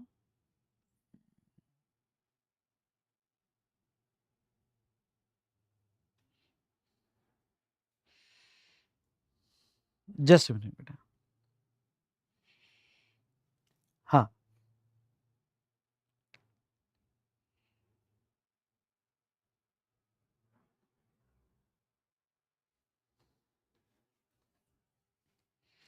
ला ला ला ला ला ठीक ठीक ठीक ठीक ठीक, चलिए अब सेक्शन 18 पे आते हैं, और 18 का बैकग्राउंड मैं आपको बताता हूँ। सेक्शन 18 पे आते हैं।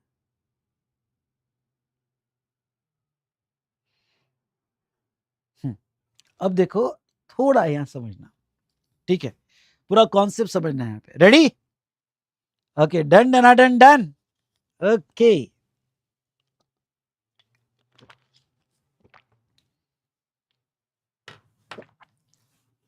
अब देखो यहाँ पे, देखो ये आपका trading and profit and loss account है, ठीक है। समझ लो आपने बिजनेस अभी स्टार्ट किया, तो पहले 20 लाख पे आप थ्रेशोल्ड में थे, मतलब पहले 20 लाख पे आपने कोई यूआरपी थे, और जैसे 20 लाख क्रॉस हो गया आप आरपी बन गए। ऐसे ट्रांजिशन आते, इसको हम कहते हैं स्विचिंग। आप यूआरपी थे और बाद में आरपी बन गए, ठीक है। या ऐसा भी हो सकता है कि आपने 150 लाख तक आपने सीएल लिया और बाद में आप नॉर्मल में आ गए। ओके, आपका सेल्स बता रहा है, और सेल्स में आप क्लियर दिख रहा है कि 150 लाख या 75 लाख तक सीएल लिया, फिर आप नॉर्मल में आ गए, स्विच हो गए। या पहले आप एग्जाम में थे, ध्यान सुनना, पहले आप एग्जाम में थे और बाद में आप टैक्सेबल में आ गए, बाद में टैक्सेबल में आ गए। तो लॉ क्या कहता है, जब आप पहले यूआरपी थे या सीएल में थे या आप एग्जाम में थे, अब ड्यूरिंग दैट पीरियड जब तक आपका वो टर्नओवर चल रहा था, वो पीरियड में आपने बहुत से इनपुट्स खरीदे होंगे। लेट्स अज्यूम आपने 1000 क्वांटिटी ऑफ इनपुट्स खरीदी थी ड्यूरिंग दैट पीरियड, जिसकी वैल्यू 1 लाख थी और जीएसटी था 18,000। लेकिन लॉ ये कहता है कि अगर आप थ्रेशोल्ड में हो, सीएल में हो या एग्जम्पशन में हो, तो आपको आईटीसी नहीं मिलते, इसलिए आपने आईटीसी नहीं लिया, ठीक है। अब देखो क्या हुआ, जब आप स्विच हुए, ध्यान सुनना, जब आप स्विच हुए, ये 1000 में से कुछ क्वांटिटी तो आपने यूज कर ली, पर कुछ क्वांटिटी स्टॉक में थी। अब कुछ क्वांटिटी स्टॉक में थी। अब स्टॉक यहां पे 3 टाइप का आपका हो सकता है, ओके, जो इनपुट स्टॉक में होगा, या इनपुट सेमी फिनिश गुड्स में होगा, या फिनिश गुड्स में होगा। यानी जब स्विच हो रहा है, उस दिन मेरा क्लोजिंग स्टॉक पड़ा था जिसका आईटीसी मैंने नहीं लिया था, जिसका आईटीसी नहीं लिया था, और क्लोजिंग स्टॉक में 100 क्वांटिटी, इसकी 100 क्वांटिटी थी, डब्ल्यूआईपी में 50 क्वांटिटी थी, और फिनिश गुड्स में कुछ क्वांटिटी थी 150। हाँ, फिनिश गुड जो स्टॉक में था, ऐसे ये टू, ओके, यहाँ पे 300 क्वांटिटी का स्टॉक था। अब गवर्नमेंट क्या कहती है, भाई ये जो क्लोजिंग स्टॉक हुआ, लेकिन अब जो है आप आरपी बन गए, या आप नॉर्मल स्कीम में आ गए, या फिर आप टैक्सेबल में आ गए, तो ये जो स्टॉक है आगे जब यूज होगा तो आगे आउटवर्ड पे टैक्स आएगा।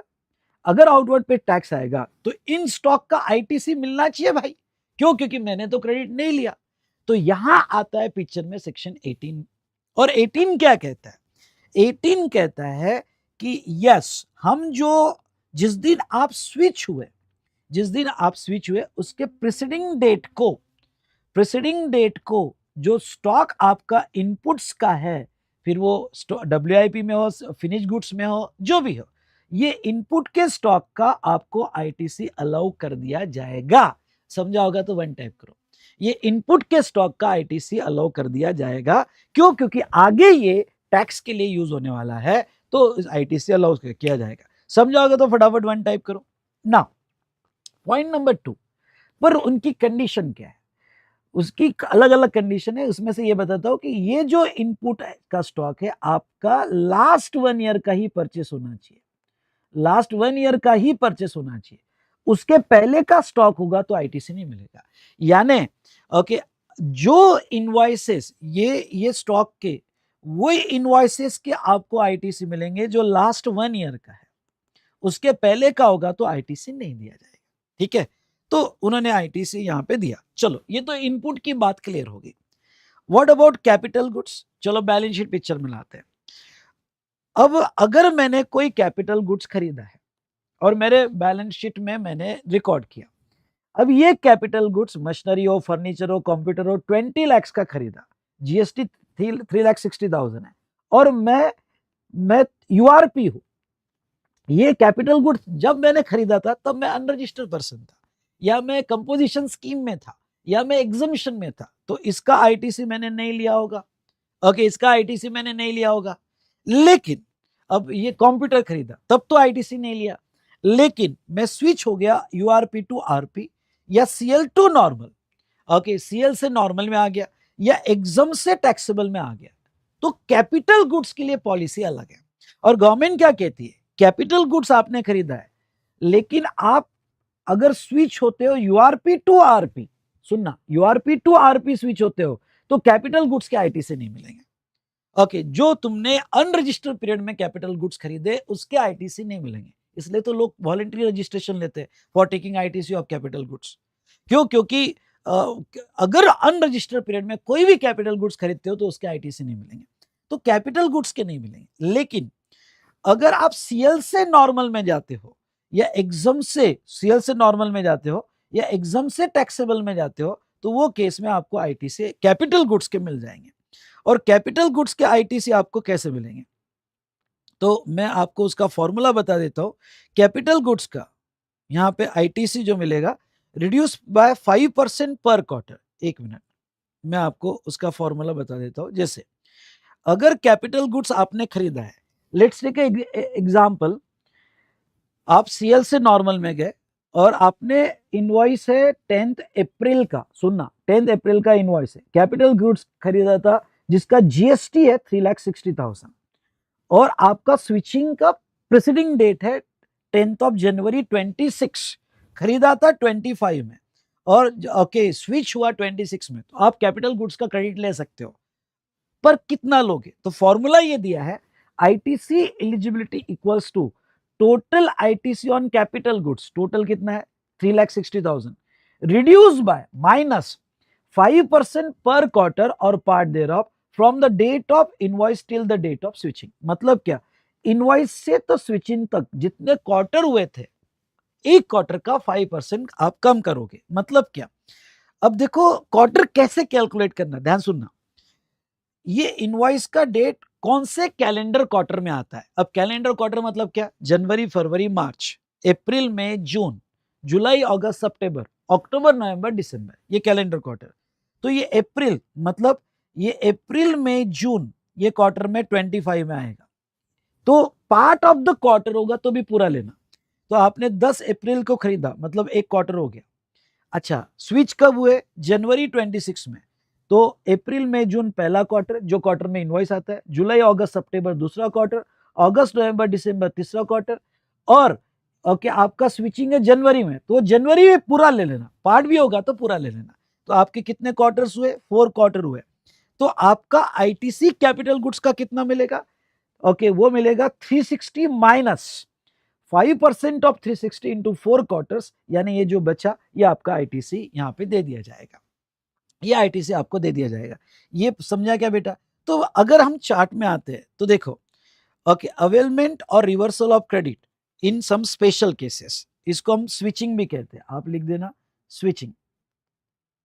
अब स्विचिंग में मैं आपको यहाँ पे थोड़ा स्टेप बाय स्टेप समझाता हूँ। सेक्शन 18(1) क्या कहता है, सेक्शन 18(1) कहता है यहाँ पे, अगर आप person applied for registration within 30 days, अगर आपने 30 डेज में रजिस्ट्रेशन अप्लाई किया होगा, तो यहां लिख दो यूआरपी टू आरपी, आप यूआरपी टू आरपी, मतलब पहले यूआरपी थे और आपने रजिस्ट्रेशन के लिए अप्लाई किया 30 दिन के अंदर। अच्छा, ये स्टॉक के बेनिफिट्स तभी मिलेंगे अगर आपने 30 दिन के अंदर अप्लाई किया, ठीक है, या आपने वॉलंटरी रजिस्ट्रेशन लिया। तो अगर ये भी यूआरपी टू आरपी आपने वॉलंटरी रजिस्ट्रेशन लिया, तो फिर आपको जो इनपुट का स्टॉक है, इनपुट सेमी फिनिश गुड्स में है या इनपुट फिनिश गुड्स में है, ओके, तो इसके आईटीसी आपको दे दिए जाएंगे, पर कैपिटल गुड्स के आईटीसी नहीं मिलेंगे। ओके, ये स्टॉक कब का लिया जाएगा, अगर आप लायबल टू रजिस्ट्रेशन हुए तो जिस दिन आप लायबल हुए उसके प्रेसिडिंग डेट का स्टॉक लिया जाएगा, और अगर आपने वॉलंटरी रजिस्ट्रेशन लिया होगा तो जिस दिन आरसी रजिस्ट्रेशन सर्टिफिकेट आया उसके प्रीसीडिंग डेट का लिया जाएगा। अब वेरी इंपॉर्टेंट पॉइंट स्टार करना, क्या if person fails to apply for registration within 30 days then he is not eligible to claim the ITC. अगर वो 30 days में उसने अप्लाई नहीं किया जिस दिन से वो लायबल हुआ तो फिर आईटीसी नहीं मिलेगा। चलो ओके, ये तो था अनरजिस्टर्ड टू रजिस्टर। लेकिन अगर आप सीएल से नॉर्मल में आते हो या एग्जाम से टैक्सेबल में आते हो तो आपको इनपुट का तो आईटीसी मिलेगा ही, आपको कैपिटल गुड्स का भी मिलेगा। कैसे मिलेगा? आईटीसी -5% पर क्वार्टर और पार्ट दे रहा। अच्छा, ये कौन से दिन का स्टॉक होगा? प्रीसीडिंग डेट, यानी जिस दिन आप स्विच हुए।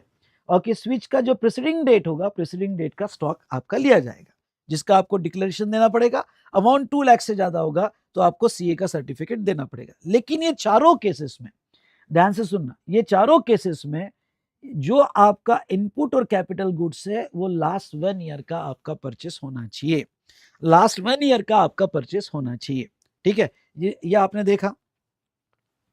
चलो अब आप क्वेश्चन नंबर 15 पे आ जाओ। ओके, क्वेश्चन नंबर 15 पे आ जाओ। बहुत अच्छा क्वेश्चन है, और ये क्वेश्चन, ये सेम क्वेश्चन मेरे क्वेश्चन ईयर में था और लास्ट एग्जाम में ये एमसीक्यू में पूछ लिया। ओके, केस स्टडी एमसीक्यू में पूछ, एग्जैक्ट सिमिलर एडजस्टमेंट, एक दो ज्यादा होगी पर 80% एडजस्टमेंट सेम थी और एमसीक्यू में पूछ ली थी। अब मैं ये थोड़ा यहां पे लेता हूं, देखो क्वेश्चन नंबर 15 मेरे साथ रीड करो। ये इंटर में 24 में आ गया और लास्ट इसमें तो एमसीक्यू में भी पूछ लिया इसको। देखो, as per CGST act Vishnu limited was not mandatorily required to get registered. भाई वो रजिस्ट्रेशन के लिए लायबल नहीं था। However, he opted for voluntary registration. Voluntary registration के लिए opt किया and applied for registration on 12 February और उसकी RCI 24 February को। अब देखो, जिस दिन RCI उसके पहले दिन का स्टॉक लेना है हमको, जिस दिन RCI उसके पहले दिन का स्टॉक लेना है। RC कब आई? 24 को, क्योंकि वॉलंटरी है। अगर लायबल होता तो जिस दिन लायबल हुआ उस दिन के पहले दिन का स्टॉक लेना है। तो ओके, 23rd का स्टॉक हमें लेना है। तो 24 February, Vishnu limited not engage in making interstate outward supply, CGST SGST liability for the month of February 31,000 each. ठीक है, Vishnu limited provide following information held in stock on 23rd February. आपको ये देखना है कि कौन से स्टॉक का क्रेडिट वो क्लेम कर पाएगा। ध्यान में भी ये रखना है कि वो जो है लास्ट 1 ईयर का होना चाहिए। हमारी डेट है 23rd February 20YY। Capital goods procured on 5th of February 20YY। हम कौन से मंथ में? फेब। और अभी इस मंथ में खरीदा है कैपिटल गुड्स, जिसका टैक्स लगा बीइंग एन इंट्रास्टेट सप्लाई। अब देखो, ये केस रजिस्ट्रेशन वाला है। अगर केस रजिस्ट्रेशन वाला है तो कैपिटल गुड्स के आईटीसी नहीं मिलेंगे। इसलिए अगर मैं आईटीसी लेने जाऊं तो कैपिटल गुड्स के आईटीसी नहीं मिलेंगे। उसके बाद में next input contain in finish goods stock held were procured on 13 फरवरी 20XX में, यानी हमारा वाई चालू है, पिछले साल खरीदा था। अब लॉ क्या कहता है? 23rd फरवरी स्विचिंग का डेट है, इसका लास्ट 1 ईयर मतलब कट ऑफ डेट आएगी आपकी। ओके, यहाँ पे 23rd फेब 20XX, ये आपकी कट ऑफ डेट आएगी। इसमें अगर परचेस होगा तो आपको आईटीसी लिया जाएगा।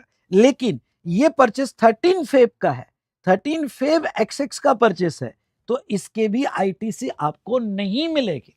इसके भी आईटीसी आपको नहीं मिलेगी। ये समझा क्या? चलो नेक्स्ट वो क्या कहते हैं?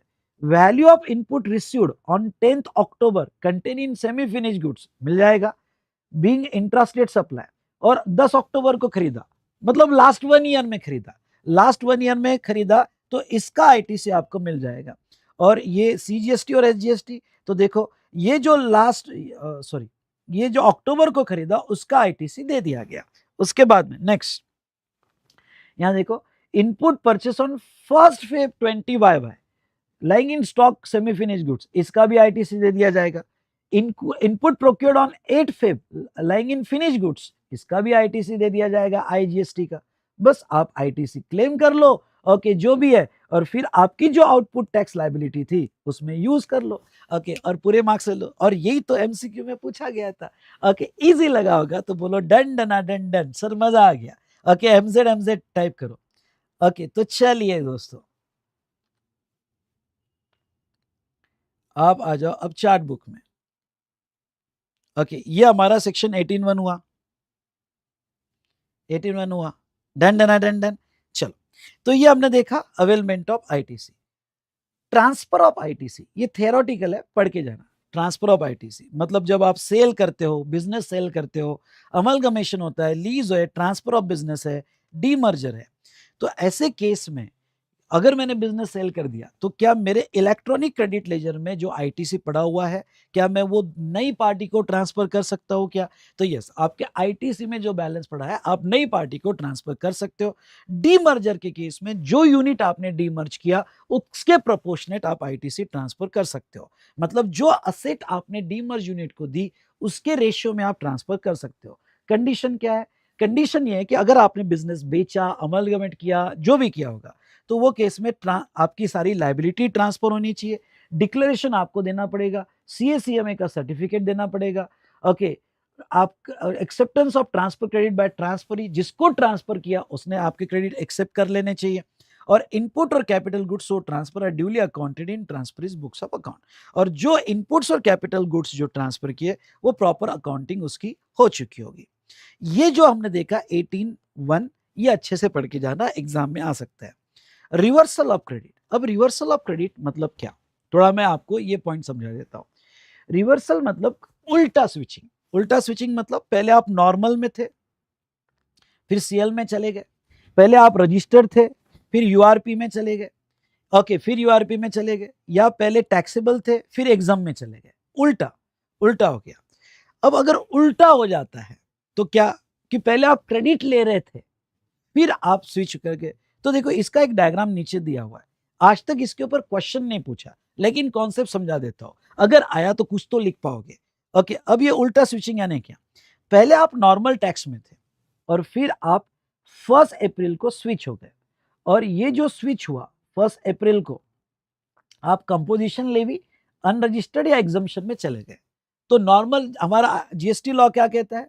जीएसटी लॉ ये कहता है कि जब तक आप नॉर्मल में थे आपने आईटीसी लिए, लेकिन जब स्विच हो जाओगे तो आपको आईटीसी नहीं मिलेंगे। ओके, ये बात तो क्लियर हो गई बेटा कि आपको आईटीसी नहीं मिलेंगे।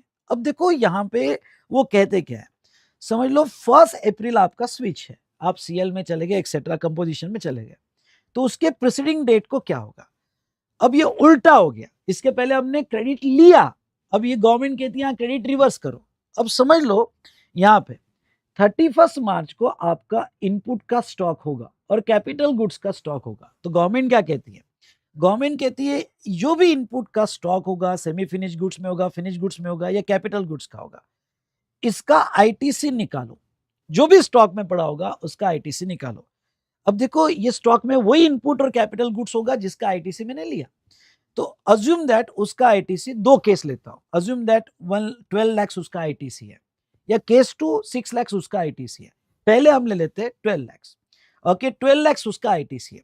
अब ये 12 लाख आईटीसी है, तो वो कहते हैं 12 लाख रिवर्स करो, यानी तुम्हारा जो इलेक्ट्रॉनिक क्रेडिट लेजर है उसमें से रिवर्स करो। अब मेरे क्रेडिट लेजर में बैलेंस 10 लाख ही है और मेरा रिवर्सल आ रहा है 12 लाख, तो गवर्नमेंट कहती है ठीक है, तो ये पूरा रिवर्स कर दो और बैलेंस पे करो कैश लेजर के थ्रू, पर आपको 12 तो देना ही पड़ेगा। 12 पहले जो है, ओके, रिवर्स कर दो और एक्स्ट्रा आप बैलेंस पे करो यहाँ पे किसका, कैश लेजर के थ्रू। केस टू लेता हूं कि आपका रिवर्सल आया 6 लाख, मतलब जो स्टॉक में इनपुट और कैपिटल गुड्स है वो 6 लाख आया, तो 6 लाख होगा। तो केस 2 का मैं आपको बताता हूं, केस 2 में आपके पास बैलेंस जो है 10 लाख था, रिवर्सल कितना है 6 लाख। 6 लाख रिवर्सल के बाद जो बैलेंस रहेगा वो लैप्स हो जाएगा, ये ट्रिकी पॉइंट है। मतलब वो कहते हैं इसको कैरी फॉरवर्ड नहीं कर सकते। ओके, मतलब अगर जैसे आप कंपोजिशन में जाते हो या आप रजिस्ट्रेशन कैंसिल करवाते हो या एग्जम्पशन में जाते हो, तो आपका आईटीसी का जो भी बैलेंस होता है वो लैप्स हो जाता है रिवर्सल के बाद। इसलिए कंपोजिशन में जाने के पहले या रजिस्ट्रेशन कैंसिल करने के पहले या एग्जम्पशन लेने के पहले 10 बार सोचना, क्योंकि आईटीसी के एक बैलेंस लैप्स हो जाएंगे रिवर्सल के बाद। ओके, तो ये ध्यान में रखना। अच्छा, उन्होंने एक फॉर्मूला दिया है कि कैपिटल गुड्स का आप कैसे कैलकुलेट करते हो, ये रीड कर लेना, पर ये फॉर्मूला कोई इतना इंपॉर्टेंट नहीं है। ओके, तो ये था हमने यहाँ पे देखा रिगार्डिंग टू कैपिटल गुड्स। अब ये last part of the discussion पे आ जाओ, and that is section 18(6). Reversal of credit on supply of capital goods plant and machinery on which ITC has been taken, on which ITC has been taken. अब देखो यहाँ पे थोड़ा ये concept आपको समझाना चाहूंगा। ओके 18(6) वाला, ठीक है। चलो बैलेंस शीट इमेजिन करो, किया, ये आपकी बैलेंस शीट है और ये आपकी असेट है और आपके कैपिटल गुड्स है plant and machinery, furniture, fixture या एक्सेट्रा अदर कैपिटल गुड्स है। आपने जब ये कैपिटल गुड्स खरीदे थे, समझ लो आपकी डेट ऑफ परचेस है 10th ऑफ अप्रैल, जब आपने ये कैपिटल गुड्स खरीदे थे, वैल्यू 50 लाख, जीएसटी जो भी उसका आया 9 लाख, आपने इसके आईटीसी ले लिए थे क्योंकि कैपिटल गुड्स के क्रेडिट मिलते हैं, तो आपने इसके आईटीसी ले लिए थे, ठीक है। लेकिन बाद में ये जो प्लांट एंड मशीनरी, अच्छा मेरे इसमें भी क्या मेरा ओके या कंप्यूटर, ये जो प्लांट एंड मशीनरी है आपने as a second hand sale की। अब गवर्नमेंट क्या कहती है, अभी सेल आपने परचेज किया तब क्रेडिट ले लिया और सेल किया 18(6) को, तो गवर्नमेंट क्या कहती है, कैपिटल गुड्स जब आप सेल करोगे आईटीसी लेने के बाद, जिसका आईटीसी आपने लिया है और आईटीसी लेने के बाद सेल करोगे, तो इसमें दो ऑप्शन है, ऑप्शन 1 और ऑप्शन 2। अच्छा चलो अब मुझे बताओ, मैंने प्लांट एंड मशीनरी कितने में खरीदी थी?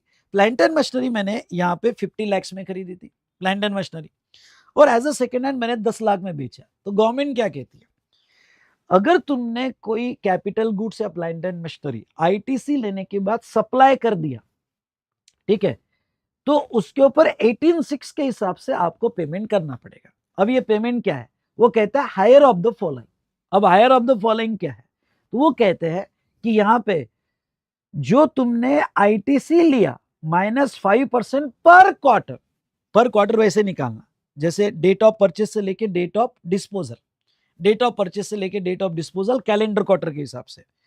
तो 9 लाख जो आपने क्रेडिट लिया -5% पर क्वार्टर, समझ लो मेरे 6 क्वार्टर होते हैं, वो रिड्यूस करके जो अमाउंट आएगा या जो ट्रांजैक्शन वैल्यू होगी उसका जीएसटी, दोनों में से जो हायर रहेगा वो आपको पे करना पड़ेगा GST at the time of cell.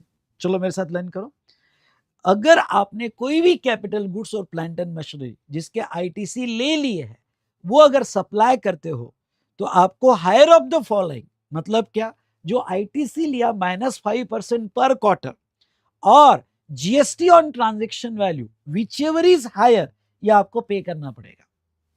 Now next option 2, समझ लो आपने 50 लाख का, ये तो ऑप्शन हुआ, 50 लाख का कैपिटल गुड्स 60 लाख में बेच दिया, कभी कभी ये शॉर्टेज हो गया कैपिटल गुड्स का, तो आपने हायर प्राइस में बेच दिया, तो गवर्नमेंट करो तो तुम लो में बेचो या हायर में बेचो, हमारा फॉर्मूला क्लियर है और 18(6) का फॉर्मूला है हायर ऑफ द फॉलोइंग। मतलब क्या, जो आपका आईटीसी -5% वो, या जो आपकी ट्रांजैक्शन वैल्यू का जीएसटी, ये विच एवर इज हायर, अब यहाँ पे ट्रांजैक्शन वैल्यू का जीएसटी हायर है तो विच एवर इज हायर आपको पे करना पड़ेगा। तो मैंने ये यहाँ पे लिया है चार्ट बुक में, अगर आप देखोगे तो चार्ट बुक में मैंने नीचे इसका एग्जाम्पल कवर किया है कि आपको हायर ऑफ द फॉलोइंग, मतलब ये वाला फॉर्मूला अच्छे से पढ़ के जाना, आपको हायर ऑफ फॉलोइंग पे करना पड़ेगा। लेकिन इसका एक्सेप्शन क्या है, अगर आपका रीफैक्टरीज ब्रिक्स होगा, मोर डाइस जिक्स फिक्स होगा, स्क्रैप वगैरह होगा, तो वो केस में 5% वाला क्लॉज अप्लीकेबल नहीं होगा, ट्रांजैक्शन वैल्यू का जीएसटी जो होगा उतना ही देना पड़ेगा। कौन से केस में, मोर डाइस रीफैक्टरीज ब्रिक्स, तो जितनी उसकी ट्रांजैक्शन वैल्यू उस पर ही आपको जीएसटी देना पड़ेगा। नाउ उसके बाद में rule 86A, restriction on ITC utilisation. अब देखो रिस्ट्रिक्शन ऑन आईटीसी यूटिलाइजेशन मतलब क्या, अगर ये सर्कमस्टेंसेस थ्योरी क्वेश्चन आपने पढ़ के जाना, अगर ऑफिसर को डाउट आया कि जो डॉक्यूमेंट पे आईटीसी क्लेम किया है आपने, ओके, आपका सप्लायर इनएक्टिव है, नॉन एग्जिस्टेंस में है, या उसने टैक्स ही नहीं दिया है, या आपको गुड्स और सर्विसेज मिला ही नहीं है और आपने फेक डॉक्यूमेंट पे आईटीसी लिया है, या फिर जो आईटीसी क्लेम कर रहा है वही एग्जिस्टेंस में नहीं है, वही फेक है, या डॉक्यूमेंट्स पोजीशन में नहीं है, तो वो आपका आईटीसी यूटिलाइजेशन रिस्ट्रिक्ट कर सकता है, ब्लॉक कर सकता है रूल 86A में। अगर उसको कोई भी ये फ्रॉडुलेंट एक्टिविटी दिखी तो वो आपका आईटीसी ब्लॉक कर सकता है। नाउ रूल 86B ये क्या कहता है, अब थोड़ा रूल 86B आपको समझा देता हूं, ये कॉन्सेप्ट क्या कहता है। तो यहाँ पे अगर हम रूल 86B पर आए तो देखो एग्जाम्पल मैं आपको पहले लेना चाहूंगा फिर कॉन्सेप्ट। चलो ठीक है, पहले तो रूल 86B का restriction on use of ITC क्या है। This restriction is applicable to a registered person with a taxable value of supply exceeding 50 lakhs in a month. ये रिस्ट्रिक्शन सारे वो लोगों को अप्लीकेबल है जिसकी टैक्सेबल वैल्यू वो मंथ की 50 लाख के ऊपर होगी। मतलब उसने धंधा आउटवर्ड सप्लाई 50 लाख के ऊपर किया होगा टैक्सेबल। टैक्सेबल लेते वक्त आपको एग्जाम छोड़ना पड़ेगा, जीरो रेट छोड़ना पड़ेगा। एग्जाम छोड़ दो, जीरो रेट छोड़ दो, सिर्फ टैक्सेबल वैल्यू अगर 50 लाख के ऊपर होगी तो उनके आईटीसी पे रिस्ट्रिक्शन लगेगा। क्या restriction? The registered person can not use ITC more than 99% of output tax liability. जो उसकी आउटपुट टैक्स लाइबिलिटी है उसके 99% से वो ओके ज्यादा यूज नहीं कर सकता। एग्जाम्पल के तौर पे Mrs. ABC Limited have a turnover of 80 lakhs in a month of April. उसका टर्नओवर 80 लाख से अप्रैल का। The turnover include 10 lakhs for exempt supply and 5 lakhs for zero rated supply. अब 80 में से आप एग्जाम डिडक्ट कर दोगे और ZRS डिडक्ट कर दोगे, मतलब बचे कितने? तो 80 में से 2 डिडक्ट कर दिए तो आपके बचे 65। 65 ये 50 लाख के ऊपर है, तो ये रूल 86B का रिस्ट्रिक्शन लग जाएगा। ठीक है, और अब रूल 86 कहता है कि आप 99% से ज्यादा क्रेडिट यूज नहीं कर पाओगे। अब आगे वो क्या कहता है देखो, the ITC balance for the month of April is 17 lakhs, 17 lakh का आईटीसी बैलेंस था। Determine net GST payable for the month of April, read with rule 86B। अब प्रॉब्लम में क्लियर कट दिया होगा rule, read with rule 86B तब लगाना। The applicable rate of GST is 18 lakhs। तो उसका टैक्सेबल सप्लाई कितना था? 80 minus exempt and zero rate, तो 65 था। अब उसका 50 लाख के ऊपर गया इसलिए रूल 86B लग जाएगा। अब ये 86B जो है तो हमारी जीएसटी लायबिलिटी कैसे आएगी? तो 65 लाख मेरा आउटवर्ड सप्लाई, 18% उसका जीएसटी, तो 11.7 लाख का मेरा आउटवर्ड आया। अब मैं आउटवर्ड में से मैं आईटीसी यूज करूंगा। अब आईटीसी का बैलेंस तो मेरे पास 17 लाख है, तो आप क्या सोचोगे सर पूरा आईटीसी यूज कर लो। ओके, तो उसको देने की कुछ जरूरत नहीं है। नहीं, यहां रिस्ट्रिक्शन लगता है। गवर्नमेंट कहती है कि इवन दो मेरे पास इतना बैलेंस होगा लेकिन मैं आईटीसी जो यूज कर सकता हूं एज पर रूल 86B वो 99% ऑफ आउटपुट टैक्स, जो मेरा आउटपुट टैक्स था इसका 99% ही मैं आईटीसी यूज कर सकता हूं। बाकी का मुझे कैश में देना पड़ेगा। ये कुछ नहीं, कैश कलेक्शन का जरिया है। ओके, बाकी का 1% मुझे कैश में देना पड़ेगा, यानी सिर्फ बैलेंस होने के बाद भी मुझे देना पड़ेगा। हाँ ओके, आपको देना पड़ेगा। तो ऐसे केस में ओके ये रिस्ट्रिक्शन आपको फॉलो करना पड़ेगा। तो आप इतना ही आईटीसी यूज कर सकते हो और बाकी जो बचा हुआ आईटीसी है वो आप कैरी फॉरवर्ड करोगे। तो ये था 86B का यहाँ पे रिस्ट्रिक्शन जो मैंने आपको पढ़ाया बेटा।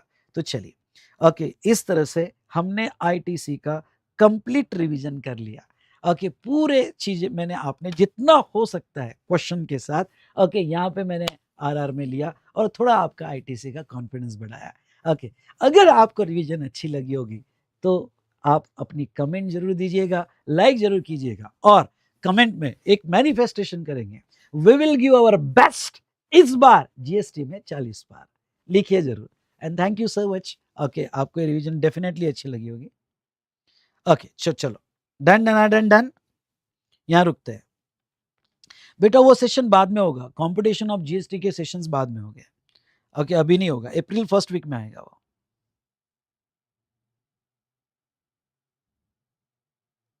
डन, चलिए तो दोस्तों यहां रुकते हैं, मिलते हैं ओके नेक्स्ट सेशन में।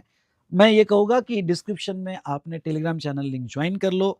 वो प्लेलिस्ट में आपको जो है यहाँ पे सारे जो लेक्चर्स हम रिवीजन में ले रहे हैं ओके वो बहुत अच्छे से लेंगे। आईटीसी मैंने बहुत डिटेल में लिया, इसलिए ये जो है आईटीसी चैप्टर का रिवीजन आपको अच्छा लगा होगा तो शेयर कीजिएगा। ये 2 पार्ट में किया है तो शेयर कीजिएगा ओके। और यहाँ पे आईटीसी चैप्टर के बचे हुए सारे क्वेश्चन अभी के अभी सॉल्व कर लो जो हमने रिवीजन में देखा। ओके, नेक्स्ट सेशन एग्जामिशन का होगा। अगर आप टेलीग्राम चैनल लिंक ज्वाइन करते हो तो मैंने कंप्लीट शेड्यूल दिया हुआ है, उस शेड्यूल में हमारा एग्जामिशन कब होगा वो मैं आपको दिया हुआ है, तो मैं एग्जामिशन कवर कर लूंगा और टेलीग्राम चैनल में भी मैं अपडेट कर दूंगा। डन डन डन डन, मजा आया? ओके, तो यस थैंक यू तो बनता है भाई साहब। ओके, तो एक मैनिफेस्टेशन कमेंट में जरूर लिखिएगा, तो ही आप ओके ये मैनिफेस्टेशन के हिसाब से अपनी प्रिपरेशन करोगे और पास होगे कि we will give our best इस बार जीएसटी में 40 पार। Okay, thank you so much, मिलते हैं नेक्स्ट सेशन में।